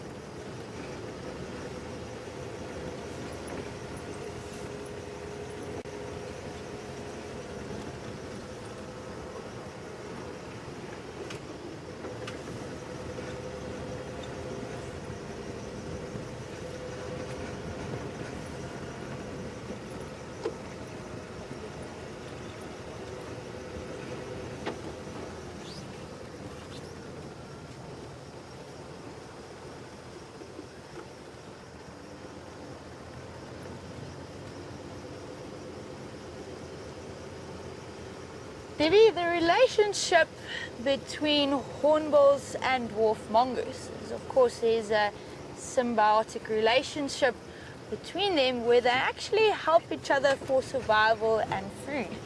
Of course, because hornbills can fly, they've got the advantage of sitting in trees, and of course dwarf mongoose can dig up insects. And in this case, sometimes dwarf mongoose will leave behind a few leftovers, which the hornbills will then take the opportunity to benefit from that. And then also, of course, in turn, dwarf mongoose are quite small animals, which in other cases they can fall prey to larger raptor species or predatorial birds. So of course, usually in those situations, the hornbills are around to warn the dwarf mongoose to get to safety.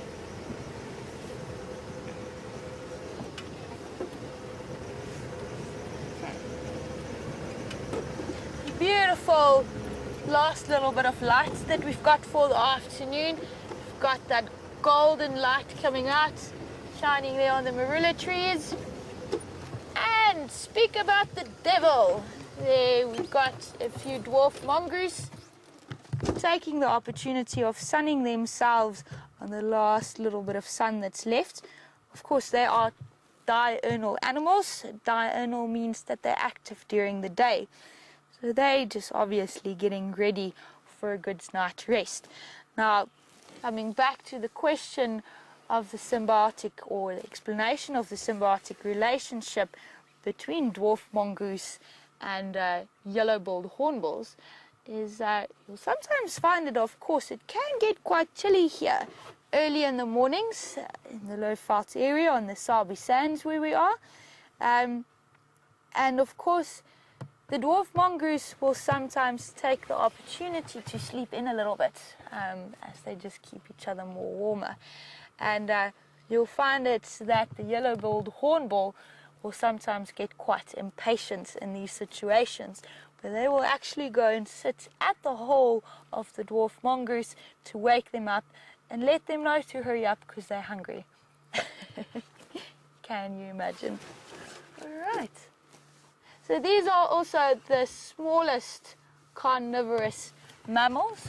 They usually live together in groups. Also, one thing that's quite interesting of these is they also have a type of a matriarchal structure, or alpha female, that is in charge and looks after the group. Now, in most of these cases, of course, she will be the first one in the mornings to stick her head out to see if there's any danger in the area.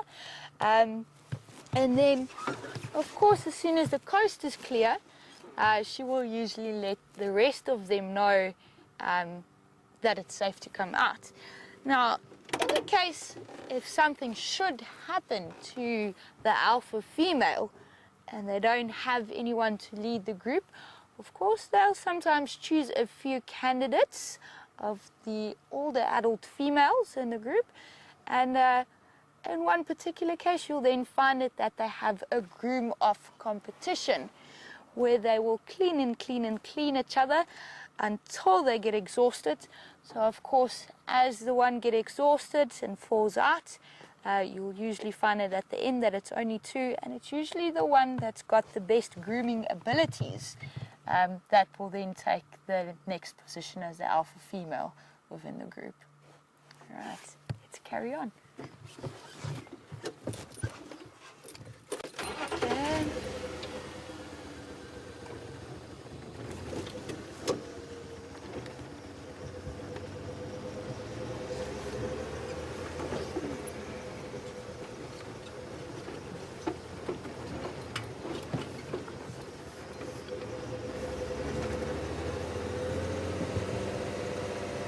Left again, James? Straight. Nice.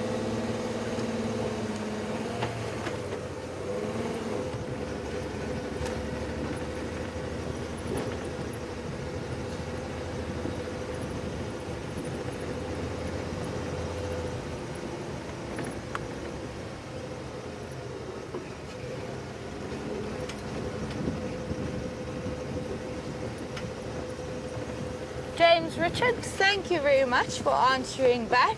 So you say that Karula is everyone's favorite leopards, especially because she's got some cubs. I know yesterday we were in an area where we did a little bit of tracking. I've heard of Karula's name. Maybe we'll head there as the sun is slowly starting to set. Of course, it's getting a little bit cooler at the moment, and that's generally most favorable times for predators to wake up and get active. Let's see if we can head towards that area and see if we can maybe find a glimpse of the cubs or Karula itself. As I say, this is the first time in this area.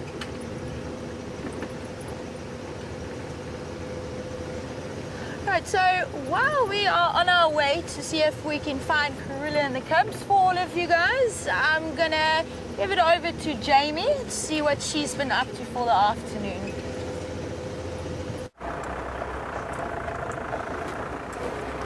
Good afternoon and welcome to a very interesting portion of our sunset safari. For those of you who missed the sunrise safari, you missed my tale of woe. It's actually not just my tale of woe, it's also Brian's tale of woe. And he happens to be on camera with me this afternoon in our very sort of rigged up set that we have going on the trusty Mahindra. Because unfortunately yesterday, as we watched the lion walk off into the distance and we finished off our sunset safari, Wendy stopped working. And Wendy would not start, and we had to call for a rescue mission, and we had to get Brent to come and tow us home. And so you find us with just one vehicle remaining. So trial by fire for poor Joffers and Jani, who arrived at exactly the wrong time for their interviews. Very reminiscent of my job interview here, which was pretty similar, except that in that case Wendy caught fire the night before I was due to go on my trial drive, thus leaving us with Jigger. So you know, it seems to be a sort of a tradition in welcoming new guest presenters to our safaris and for their job interviews. Seems to be the way forward. Both of them handling the situation magnificently.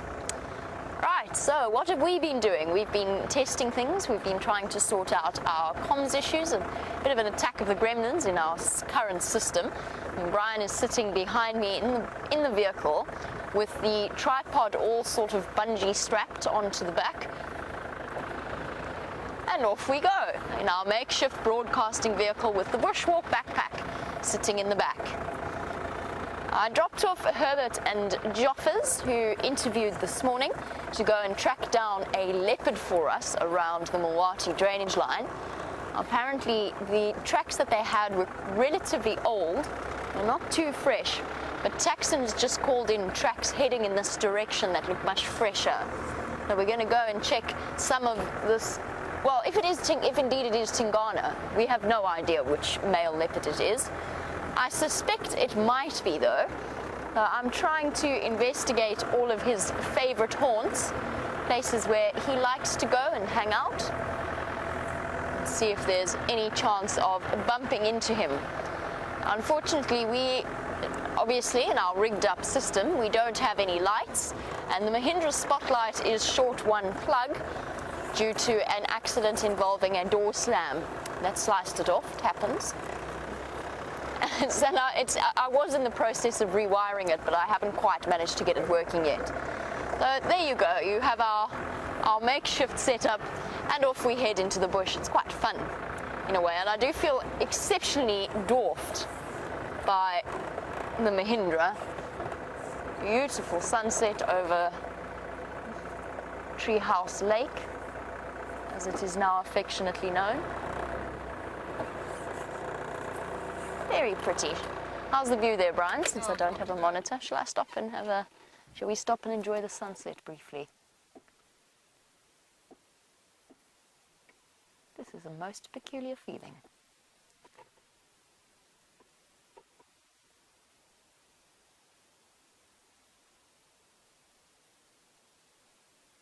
Another very picturesque sunset. And an elephant. See an elephant. Unfortunately, it is very much the retreating backside of an elephant disappearing into the bushes. We should go and see if there are any more hanging out with a slightly better view. Okay, let's go and investigate. It just disappeared to the south of me. Looked like a small elephant, which means there could well be a breeding herd somewhere in the vicinity.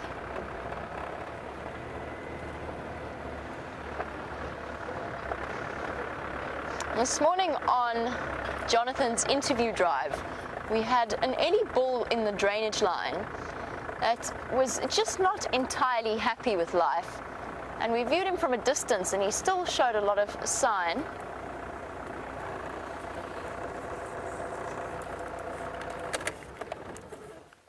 There we go. Thank you very much, Ellie.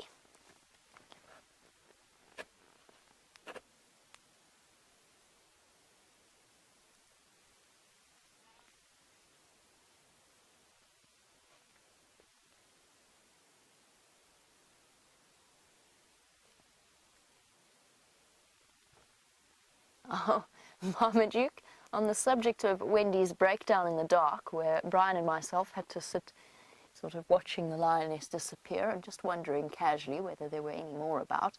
Marmaduke, you were wondering whether or not we started hearing noises, strange noises close in the dark.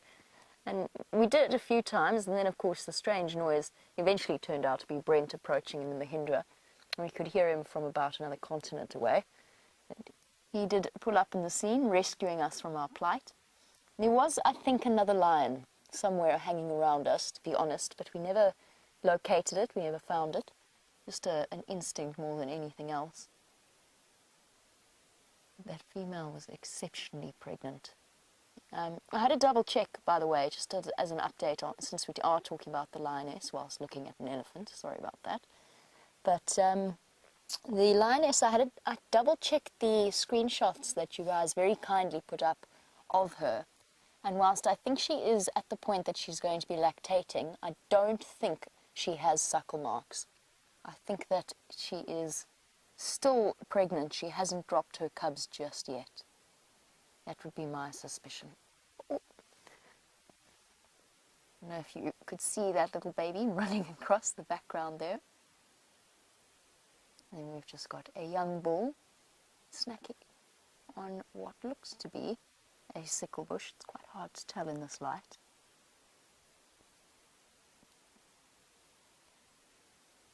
Now, Treehouse Dam is one of the places where the elephants can know that they can come and dig for water. And we might actually be lucky in that regard. Oh, and now? What's your problem? Did that bird give you a fright? Did the big scary dove give you a big fright? Yes. That's exactly what it was. Scared by a bird. Very common with elephants.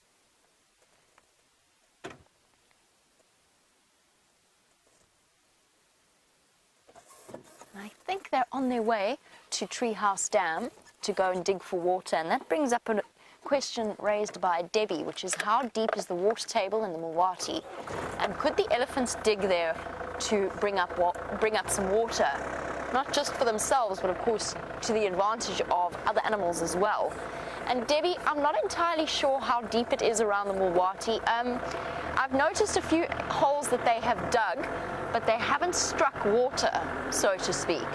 However, Treehouse Dam, the water table, it's part of a natural seep line, which means that the ellies, oh my goodness,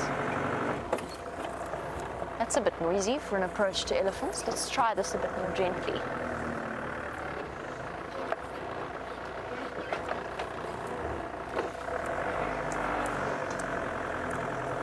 There we go, that's a little bit better.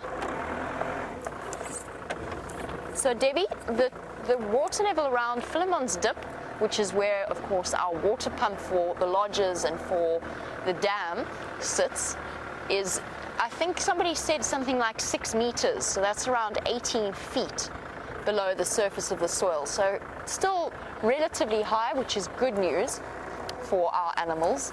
It does mean that they have slightly better access to water. And Treehouse Dam will be a place that elephants will congregate more and more. They've already started excavating holes in places after treehouse's redesign. The ellies have come through and dug their way down to water. But there is still water available, and the elephants will be helping out a lot of the animals during the drought by providing them with access to that.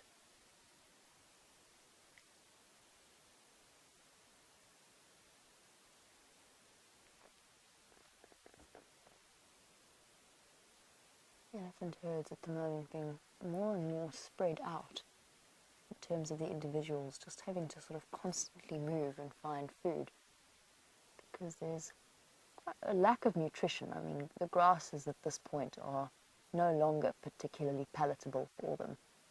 They're not enjoying those. They're spending a lot of time focusing on the trees and the leaves.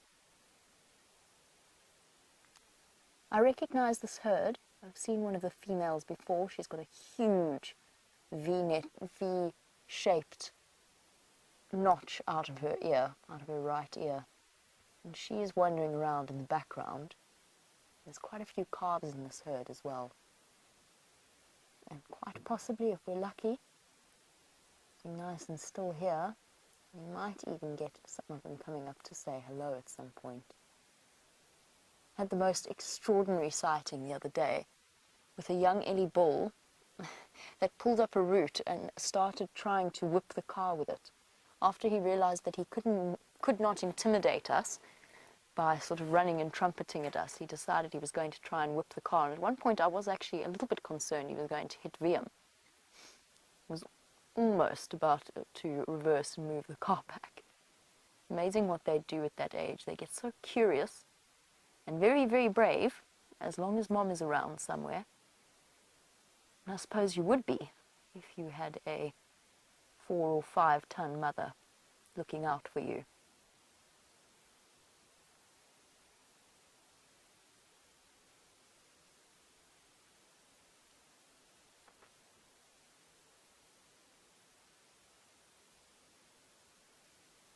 Hello, ladies.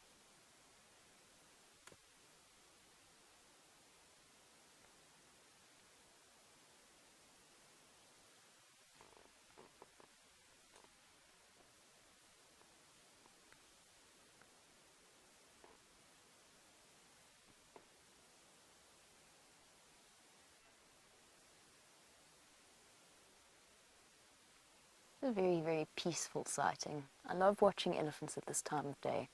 It's cool, which means they're nice and relaxed, sometimes playful, mostly just entirely unconcerned about the presence of the vehicle. I really do think that they are thinking about making their way towards Treehouse. Unfortunately, with this setup, we don't have the usual sound that we would normally bring you in a sighting like this, but the air is just filled with the sounds of cracking branches and rustling.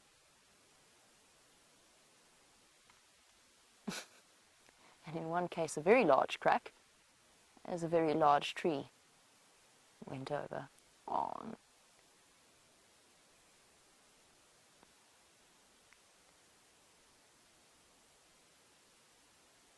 Just having a look at the female at the back. Brian, I don't know what your view's like from that angle. Everything's so topsy-turvy.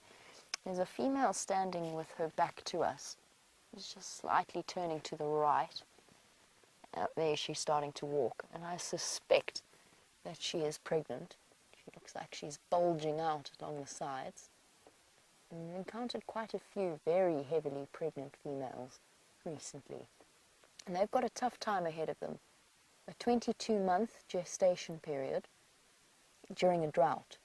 And then they've still got to give birth and raise a calf and lactate and provide for a calf at a time where nutrients are not really easily available.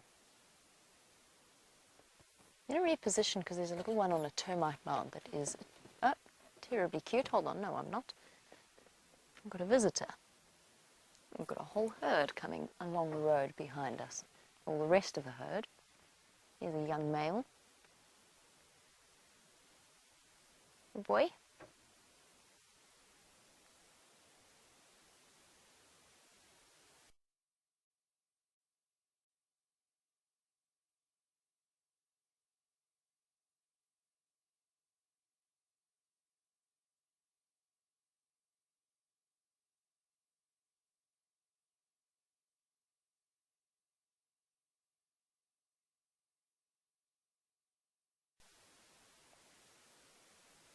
This is the perfect age where they often behave in a curious manner. He's using the tree to hide behind.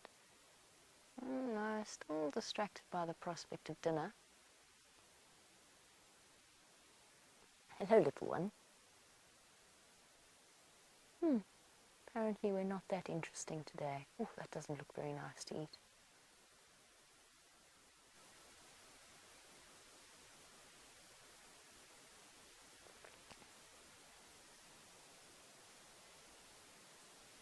Sniffing and seeking out the remaining weeds. Perennial plants. Don't look very appetizing.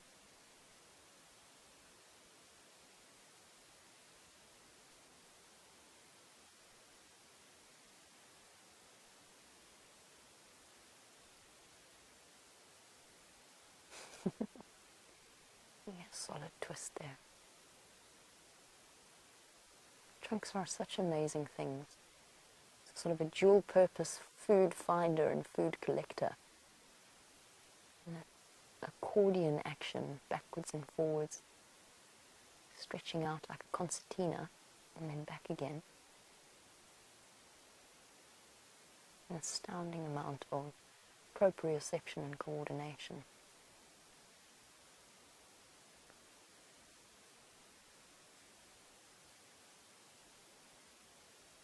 I love moments like this because it's a reminder of just how fortunate we are that the animals of the Sabi Sand are so comfortable with vehicles in their presence. Hi, are you going to... Yes, I didn't think you wanted that. That didn't look very nice at all. Threw that rock away very fast. Maybe it was just in his way.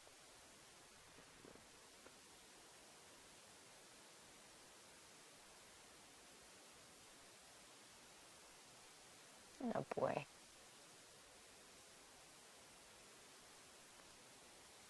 Just like that.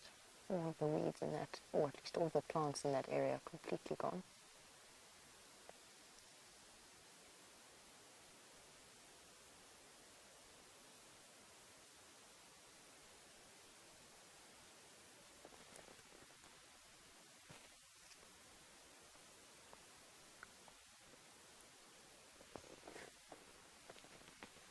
It's been a while since I've driven a large vehicle with elephants around.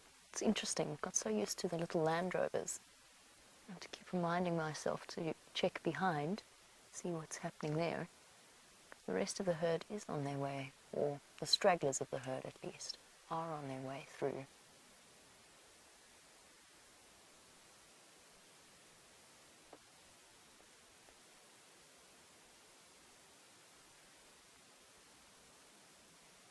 There's some very, very big females in this herd.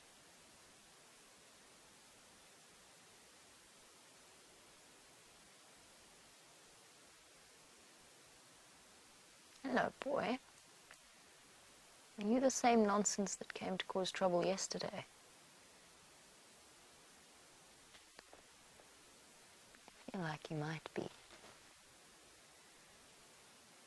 Hello. And I think it is the same boy.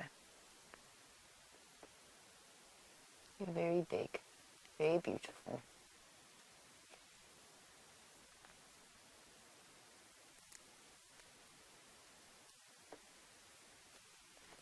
Some calves tussling in the back furiously. Oh, somebody's stepping in, bumping them out of the way.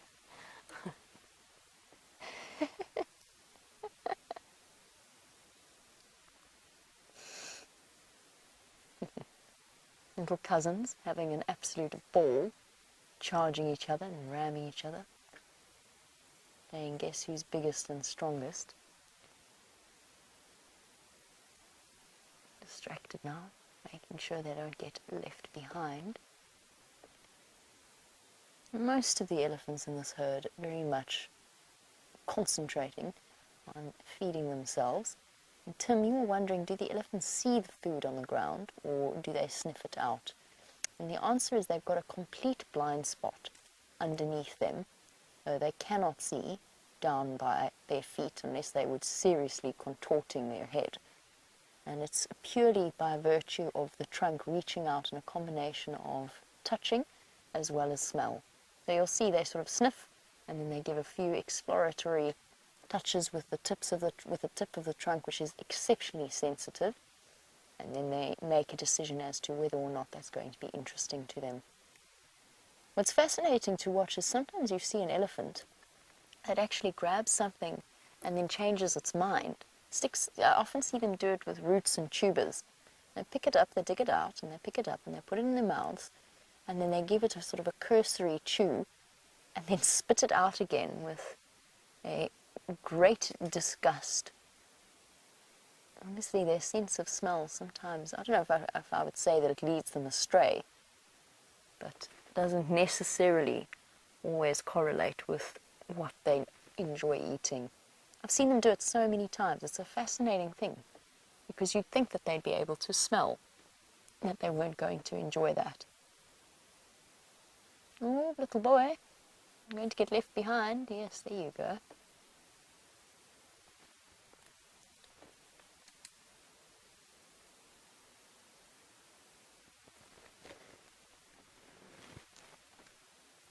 Keep hearing another elephant. Oh, there's another elephant. I can see it behind me.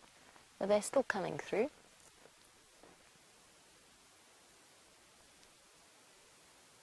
Oh, we're going to have a bit of a tussle. Yes, no? And that very typical elephant greeting, touching the trunk to the temporal gland of the other elephant.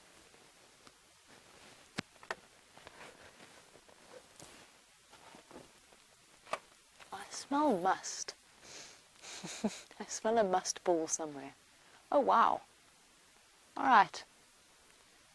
They're choosing to come to us. Now everybody's going to sit nice and still. In the back, they're going to come right past the back of the vehicle. I'm just going to watch from here. Guys. Not just some of the herd members, lots of the herd members on their way through, whilst the youngsters tussle away. Hello.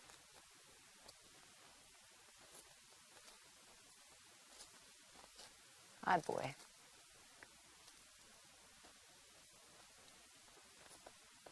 This is absolutely stunning. It's okay. It's all right. We're not doing anything, boy.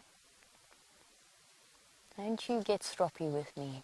Oh, shame. A lot of them have very watery eyes from the dust.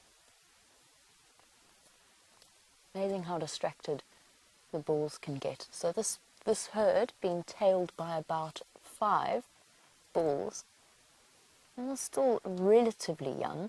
There's 1 or 2 that I would put at maybe in their mid-20s, but most of them are a bit younger than that. And they're completely distracted by the presence of the herd. Now there might be a female in estrus, and chances are though they've just joined up in the hopes that maybe there is, and also for a little bit of company. The elephant's not territorial, not set in their ways. Oh, there goes the silver cluster leaf with a crack like a rifle echoing across the silent evening air.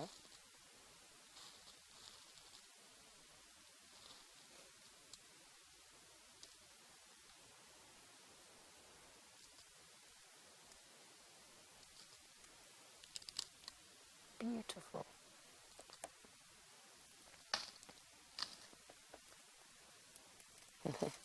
Trees in this area taking a serious bashing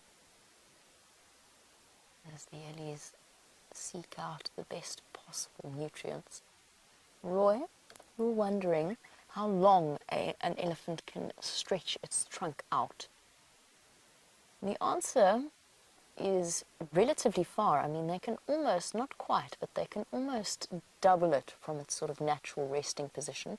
I would say they can stretch it out at least an extra half a length, if that makes sense. So an extra 50% of its original length, depending on the size of the elephant, proportionately. And a big male has an exceptionally long trunk. We're talking well over 6 feet.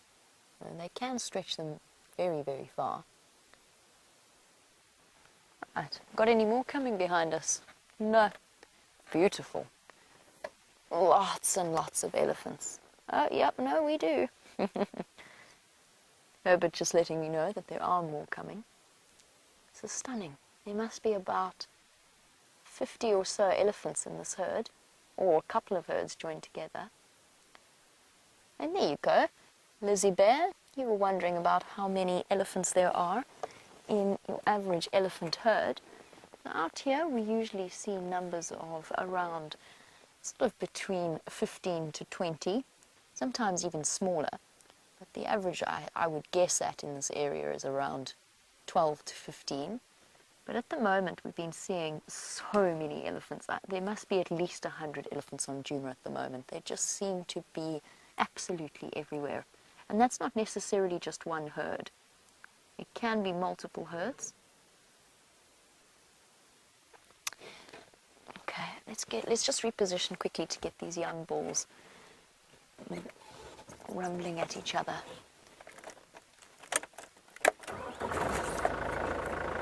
So an elephant herd in an area, or let's say we've got 2 elephant herds in an area, there's a chance that they could be related to each other. They'll very often associate with each other in that way. How's your view there, Brian? See over the top of my enormous head. I mean, I know I'm a very large person. A couple more young bulls sizing each other up. The one on the left definitely more keen for a bit of show of strength than the one on the right. Lots of young males that have decided to trail this herd, have a bit of extra company.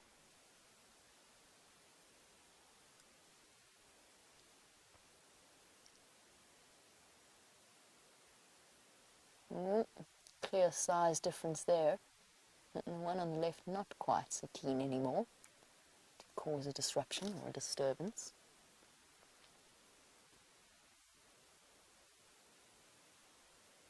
I just have a funny feeling, as I caught a whiff of it earlier, I think there's a good chance there is a big musk bull that is going to be making his way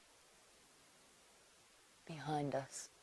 A bull and must, for those of you who are new to our live safaris, is what happens to every male elephant once they reach sexual maturity. Their testosterone levels go up, depending on their age, once every couple of weeks or once every couple of months. And the older they get, the longer it lasts, but the fewer must cycles they have. And what it does is it makes them not aggressive, but certainly inclined to show dominance behavior. It also makes them more attractive to the ladies. Female elephants very clearly show a preference for must bulls when it comes time for them to mate. And it makes them dribble urine at the height of must, and very often they get a little bit pushy, just trying to show that they're bigger and stronger than everything out here, which of course, in their case, they are, unless confronted with a larger bull.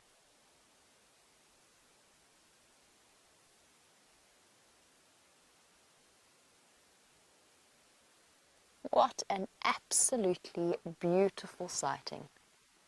Everybody's relaxed once again. It is getting a little bit dark for us now, so we're probably going to have to head home at some point. We don't have any lights with us in the vehicle. I don't have a spotlight. So we'll probably start heading back for home. However, it was wonderful to join you, albeit somewhat briefly, but with a beautiful elephant herd. I will catch you tomorrow morning for the sunrise safari. In the meantime, let's head back across to Jani who's found another large animal for you.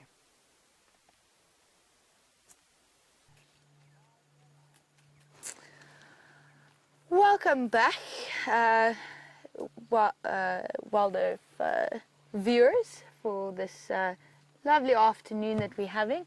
While we were looking around for Karula and her cubs, which we haven't had any signs or tracks of, we bumped into a herd of buffalo. Well, now this is a breeding herd, as there are males and females in the herd.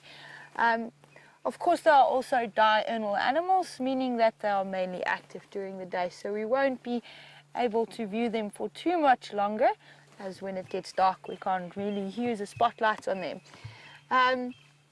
Of course, with them being diurnal, you'll think that at night time they'll go to sleep, but also they do find this quite favorable weather for them, or temperatures for them, to feed along throughout the early hours of the evening.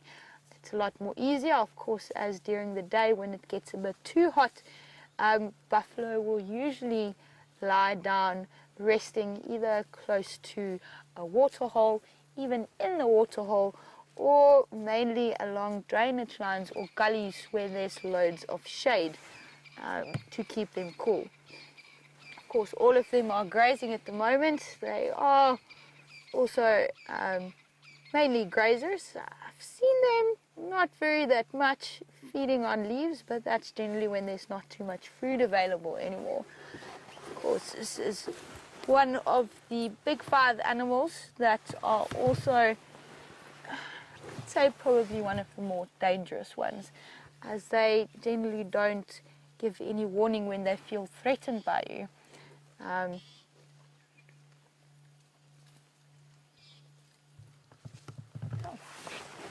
Let's go a little bit forward, see if we can get a better view.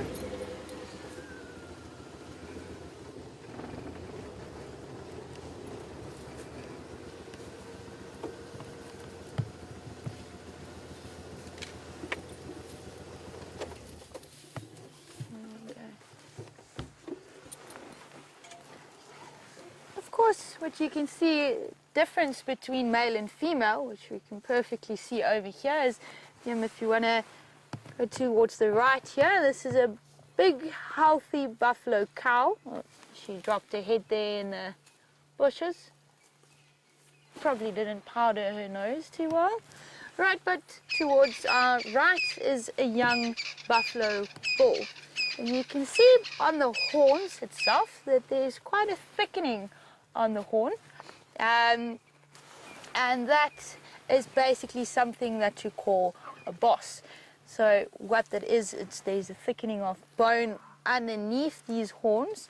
And what that helps for is for when this male becomes dominant and an adult, he will of course use his horns as weapons to fight for dominance.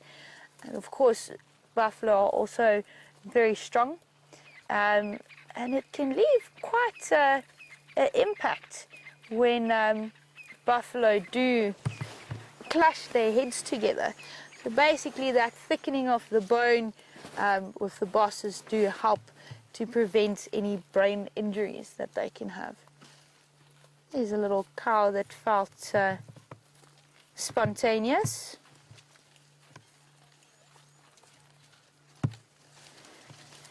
Justin, can a buffalo grow back its horns? No, not really. Horns are basically bone with a keratin layer. So as soon as that bone do break off, there's no way that it can grow back of whatsoever. Whereas, of course, over in North America and with deer, they have something which are called antlers, and that is something that gets shed annually and grows back during the mating season or rutting season, as we know it here. All right, there's 3 cows here. Of course, like I explained earlier, we won't be able to view them for much longer. At least we still have some good light on them. But of course, just to be ethical, we won't be able to shine any lights on them. Earlier we saw a herd of zebra, and we were just briefly explaining about a zebra's digestive system, as are always bloated. Buffalo, on the other hand, have got much more of a complex digestive system. They've got, they are known as ruminants, and what that means is they've got a 4-chambered stomach, so a lot more micro-digestion takes place. Of course, this cow having some lovely grasses over there, she will basically eat some grass now, and that goes into her first stomach. And then later this evening, when she's at rest, she will basically regurgitate those balls of cud back into her mouth, where she will then crush the fiber a lot more finer, and then making that ready for digestion, which will then go into a second stomach where the digestion then takes place, and then from there it goes into a third stomach, where there are microbacteria for microdigestion to make sure that all of the nutrients gets taken out of the food, and then of course it goes as wastage. Of course, also buffalo are very muscular animals. Like I said earlier, they are quite one of the more dangerous animals of the big five, and in that situation, they seem quite content with our presence in the area. So I had a little bit of a struggle there. All right, but let's leave this wonderful herd to be. We don't really want to disturb them too much. It was quite nice, very exciting for a first drive to at least find some of the bigger animals. Okay.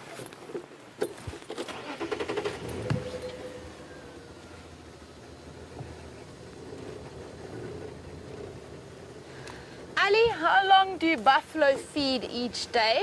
I'd say I don't have an exact number of time that they feed, but like I explained earlier, is they generally, I think they'll probably feed for up to about, let's say, maybe 8 to 10 hours a day, as if you take it during most of the day, they'll be resting. So as soon as it starts getting hot, so let's say about 10 o'clock in the mornings, up until 4 or 5 in the afternoons, they'll be resting, and then only feeding earlier in the morning. So let's say they get up really, really early to have breakfast around 4 o'clock, 5 o'clock.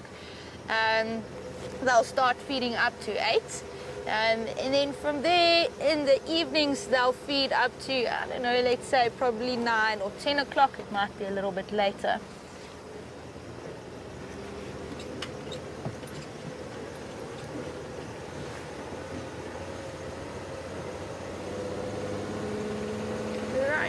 So as the sun is set, of course, this is now great temperatures for the nocturnal animals to wake up.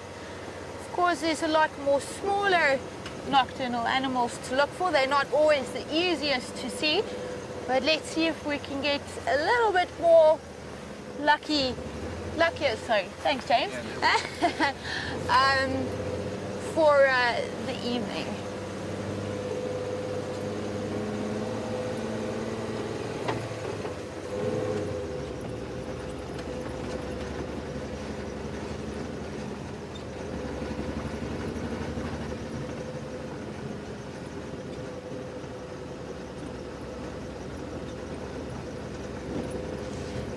Richard, do I have a favorite nocturnal animal? I would say my favorite nocturnal animal is the porcupine. The reason for is it's not something that you usually see, and of course they are quite an interesting looking animal, of course, with all of their coils. It is one of the largest rodents out there. Yeah, just from growing up on the farm, we used to see them quite a lot, and it's something that reminds me of being back home.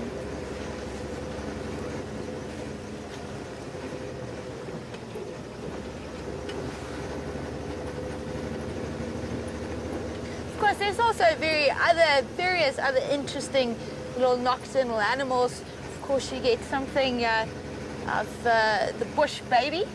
The lesser bush baby is quite a cute little animal. They're adorable. It's not the easiest to see them at night. Obviously, the only thing that you will usually see are the eyes reflecting up in the trees. But if one do get to see them hopping around on the ground from one tree to the other, it is quite entertaining. Right, I'm going to start using my spotlights.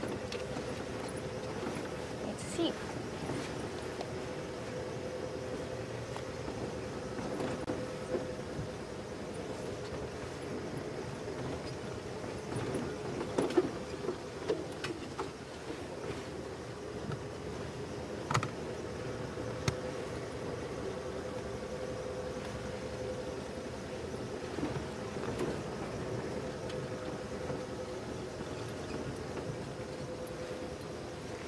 Sarah, here that you would love to see a bush baby. Well, I've got my spotlights out. We'll be looking up in the trees, and I would also love to show you a bush baby. So let's see if we can find one. I'm going to try my best. I can't make any promises.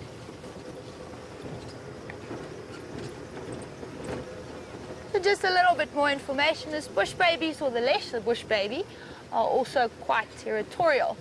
But as they mostly move around within the trees, they usually can jump up to about 2 meters high, and as far as 4 meters for a small little bush baby like that. That is quite impressive. They mainly feed on insects, which they find in the evening, and then also there's a few acacia trees that produces gum, or tree gum, which bush babies also absolutely love. There's a little scrub here. As I mentioned earlier, that they're also quite territorial, is you'll usually find that the unique way how they mark their territories is urinating in their hands and then rubbing that on their feet and then hopping from one tree to the other. Not one of the most effective or hygienic ways to mark territory, but that works for them.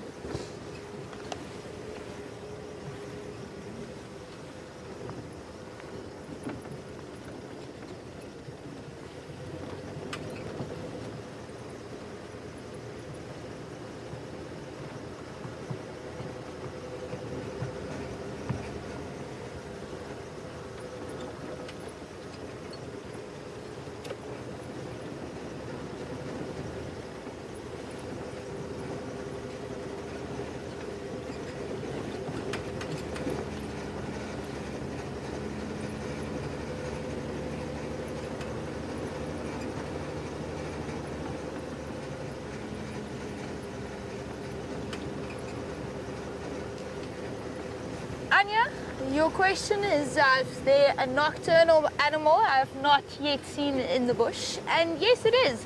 And that is the striped polecat. I'm dying to see one. They are very rare to see. But to explain how they look like is pretty similar to a skunk. And then there's also the small spotted cat. But they generally occur only more in arid regions, also endangered species, which I haven't seen and would love to see.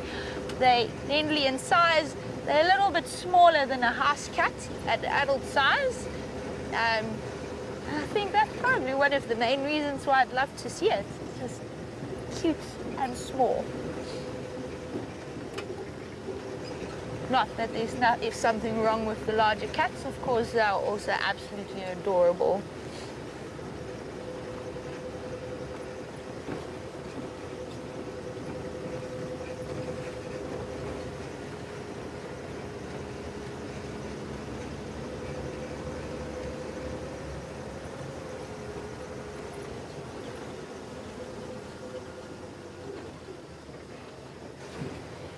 Jani, out in the bush, there's of course you can't control anything. Like, of course, different areas will provide you with different sightings and different animals. Of course, for this afternoon it was a little bit quiet with general animal activity. And some days you get very good successful days where you can almost pretty much around every corner find an animal. But of course we make the best of everything. And this was quite nice, very interesting, having James and Jani with me, showing me the way.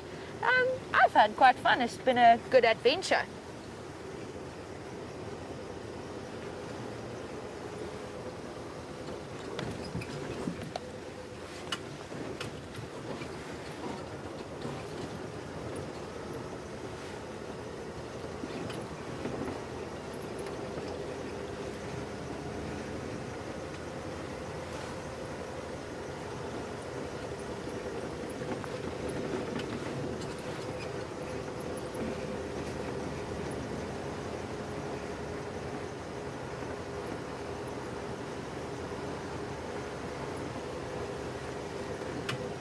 So my strongest area as a guide would probably be tracks and signs. I absolutely love trying to figure out what track is which animals, and of course earlier in the mornings on game drive, tracks and signs on the roads is your newspaper of telling you of what's going on and what's been happening during the evening, and that's usually very, very good clues that can help us find animals. But of course, it's not just the tracks and the signs. You can find various other things that can also be intriguing. I think one of my other stronger points are insects, a little bit more of the micro wildlife. But insects are also a field which I find extremely fascinating.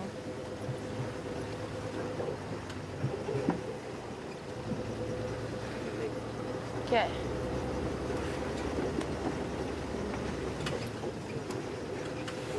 Getting a bit dark now, so it's not that easy to keep track. You definitely don't want to get lost at night in the bush with all of the critters out here.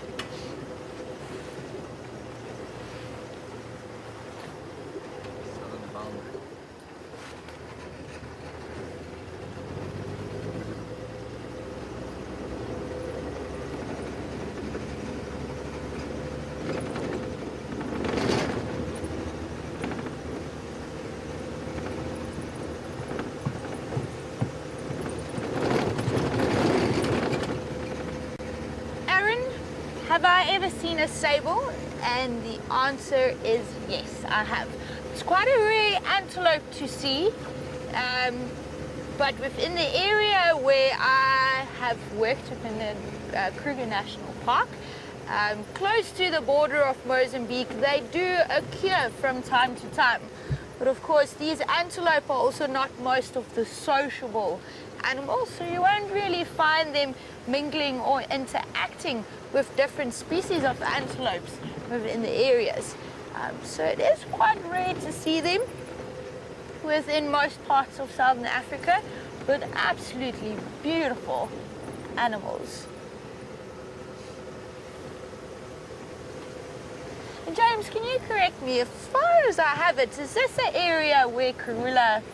Yep, should be around. Right, James says it is an area where Karula might be. Let's see if luck can strike us as the sun has set.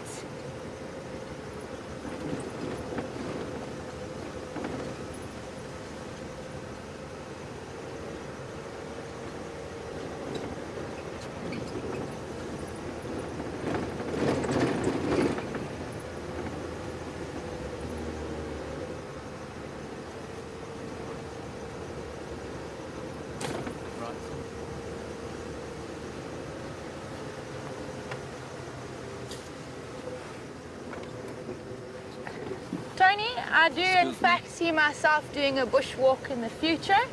I absolutely love walking, and I absolutely love the smaller things in the bush as well as the bigger things. So either game drive or bushwalk, it all keeps me happy.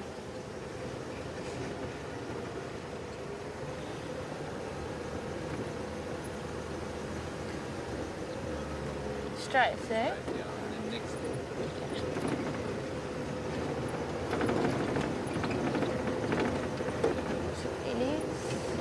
It's not good.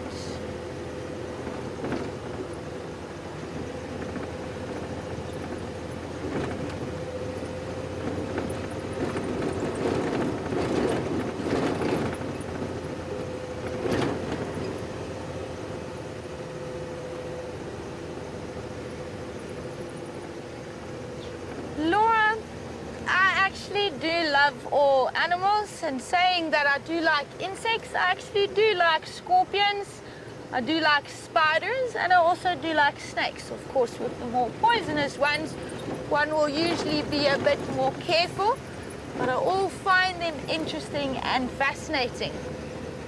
It's usually, one would think all of the creepy crawlies are out there to get you, but they're actually just friendly animals. Also harmless in most of the cases, as long as they are viewed in a respectful way within their natural environments.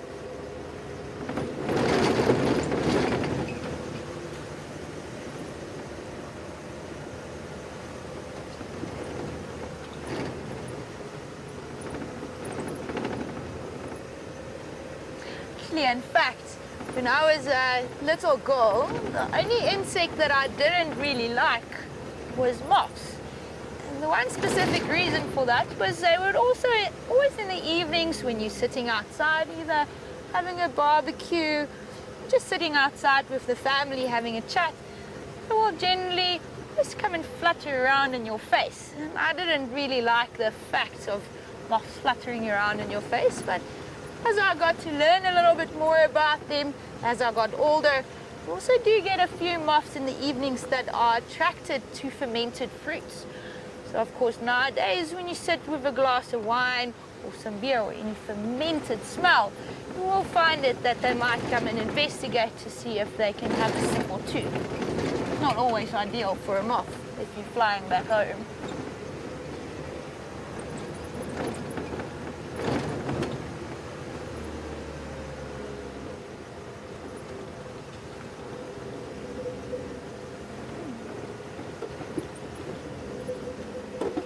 Bush baby.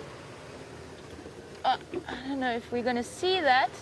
There's actually a bush baby in the tree there. I don't know if you can see him. These little guys are so fast when they move in the trees that it's almost impossible to keep a visual on them for too long. I've only seen the eyes reflecting because of the spotlight. There we go. No, he's not very fond of us. I don't know if you can see it there. Guys, there's a leopard in front of us. Okay. There's also a leopard in front. Who do I call? It's stationed on Gary, Main. Can I please join your sighting? Oh guys, this is so exciting. And the cubs. Stop. Do I use spotlight? Turn left.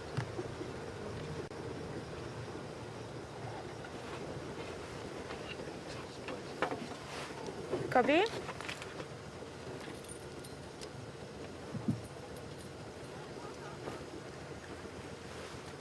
Turn off.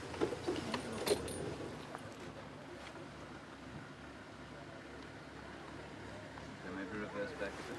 Okay. Hello, hello.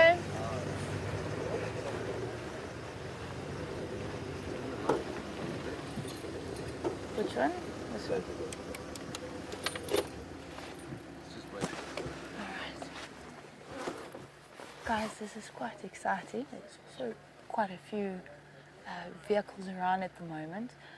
As far as I believe, we have just seen Karula crossing the road with her cubs. Of course, with cubs that young age, it's not always ideal to shine a spotlight on their eyes, as they are still at a very young age of developing, and a bright spotlight like this can also affect their sight as they get older. So we're just going to wait and see. what's happening, and maybe we can get a little bit of a better view of her.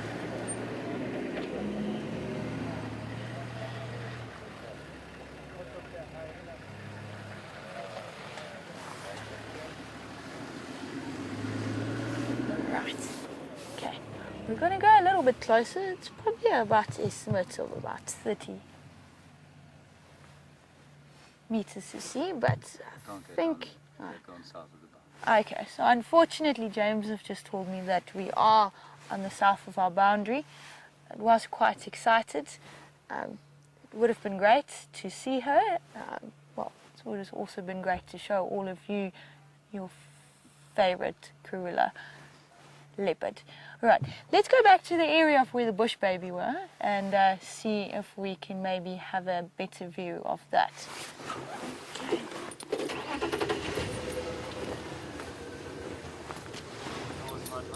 Okay. So many lights, so many buttons.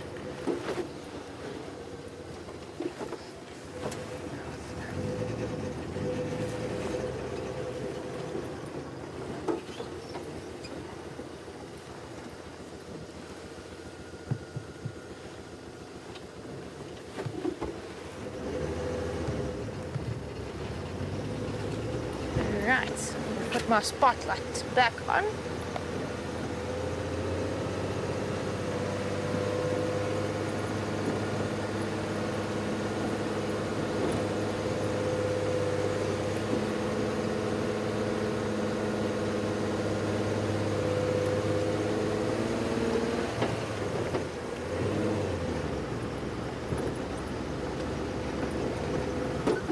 Go. I just saw the eyes reflecting.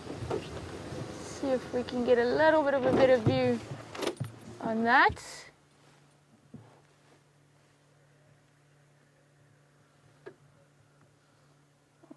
Fortunately not the greatest. But there we go, you can see it. Alright. So as I was talking a little bit earlier about the bush babies, with them being territorial, what they're generally eating, it seems as if he is actually feeding on some gum of a tree there. Well, he's nibbling on something. I'm not too sure what that is. But you can see they've also got fairly large ears, which will also help them to listen out for insects while they're hunting in the evenings. You can also, of course, he did turn his head to, oh, sweet. He did turn his head towards the side, and of course bush babies have got large eyes, and that is to help them to see better in the evenings. Alright, so that's exciting. I haven't seen a lesser bush baby in probably about 3 years now, so that was something fairly new again. Quite excited. Alright, but let's carry on. Let's leave the bush baby to enjoy his dinner.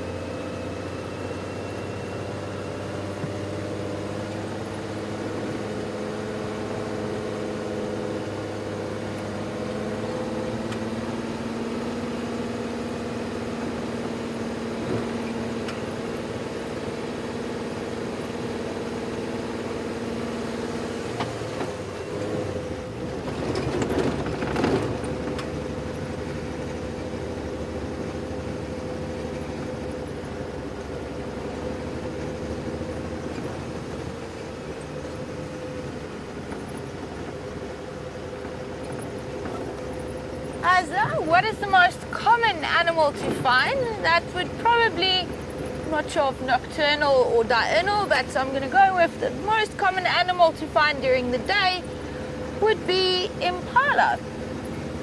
They're quite a successful species as they are mixed feeders, so they can change their diets as the seasons change,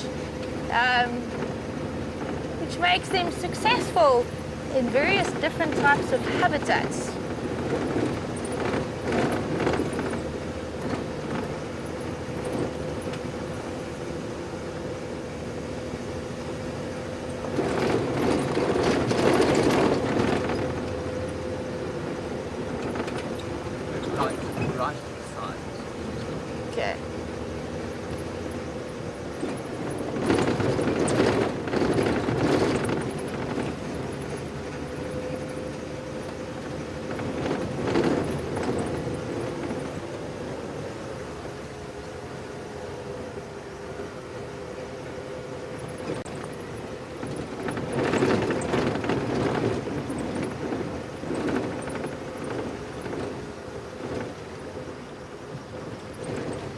maybe, as I said, I was talking about hiking earlier, and you're asking me where is my favorite area to hike in the Kruger, and that would be along the Elephant River. It is a wilderness backpack trail where you have to be self-sufficient with providing a tent and a sleeping bag and your own hiking food, and you then go out with 2 guides for a 4-day hike amongst the wilderness. Walking along the Elephant River is one of the most pristine and well-protected wilderness areas I've ever seen. Of course, you get beautiful fig trees along the way, of course, this large water bodies, and of course also loads of wildlife.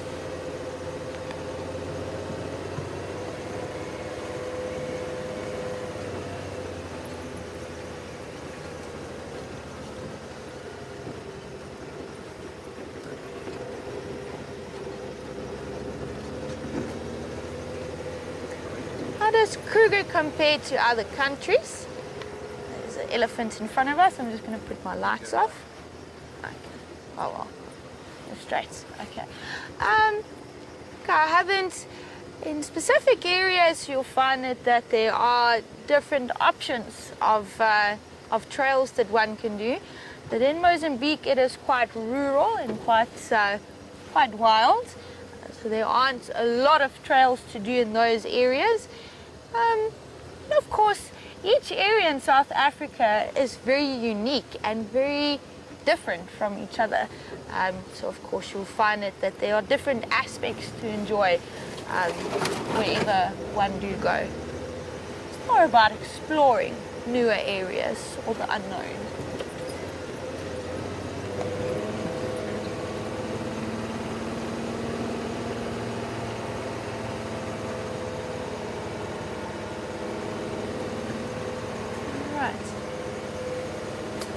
There were just a few elephants in the road, that's why I've put my spotlight and the vehicle lights off. It's just as elephants are, of course, diurnal. And they're not very fond of spotlights. They don't particularly like that in the evenings.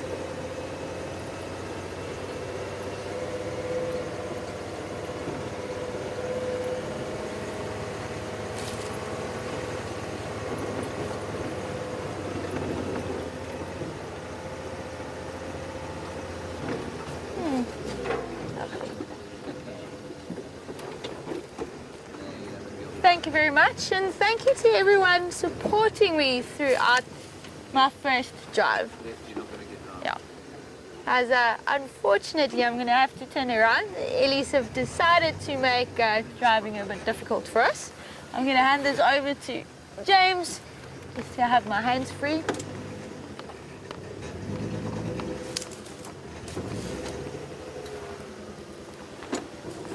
How's it back?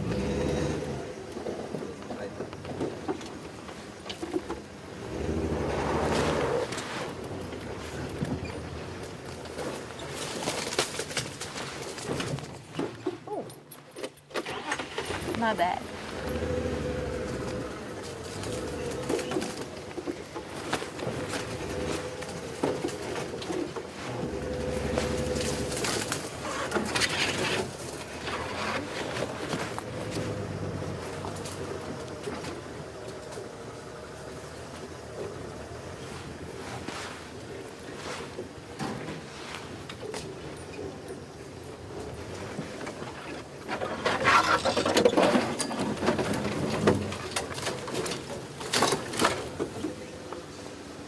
Nothing like a little bit of bundu bashing.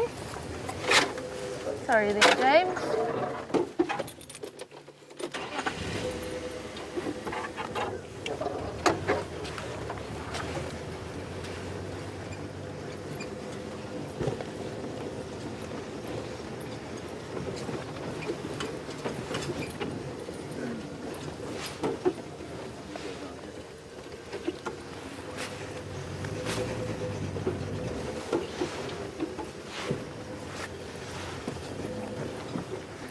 Just trying to find a route through here.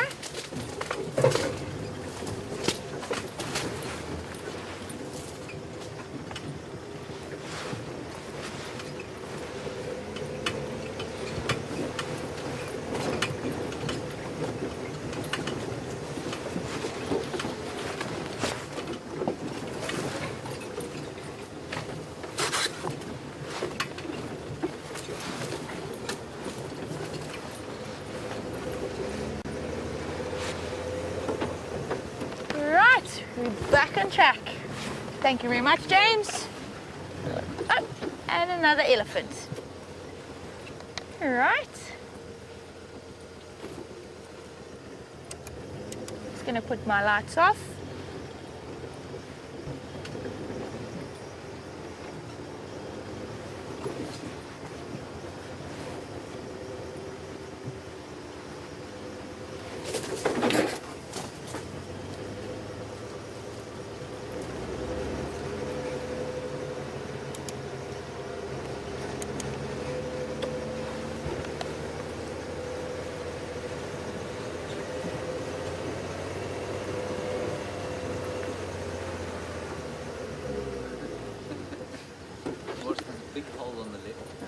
Go through it. All right, everyone. All right, everyone. Saying thank you very, very much for being with me this afternoon on WildEarth Live. Thank you very much for your support for my first ever game drive here in the Sabi Sands. Also, thank you very much to James and Jani for also showing me where to drive. Without you, I would have probably gotten really, really lost. But hopefully I'll see you again. And it was great chatting with you as well. Goodbye.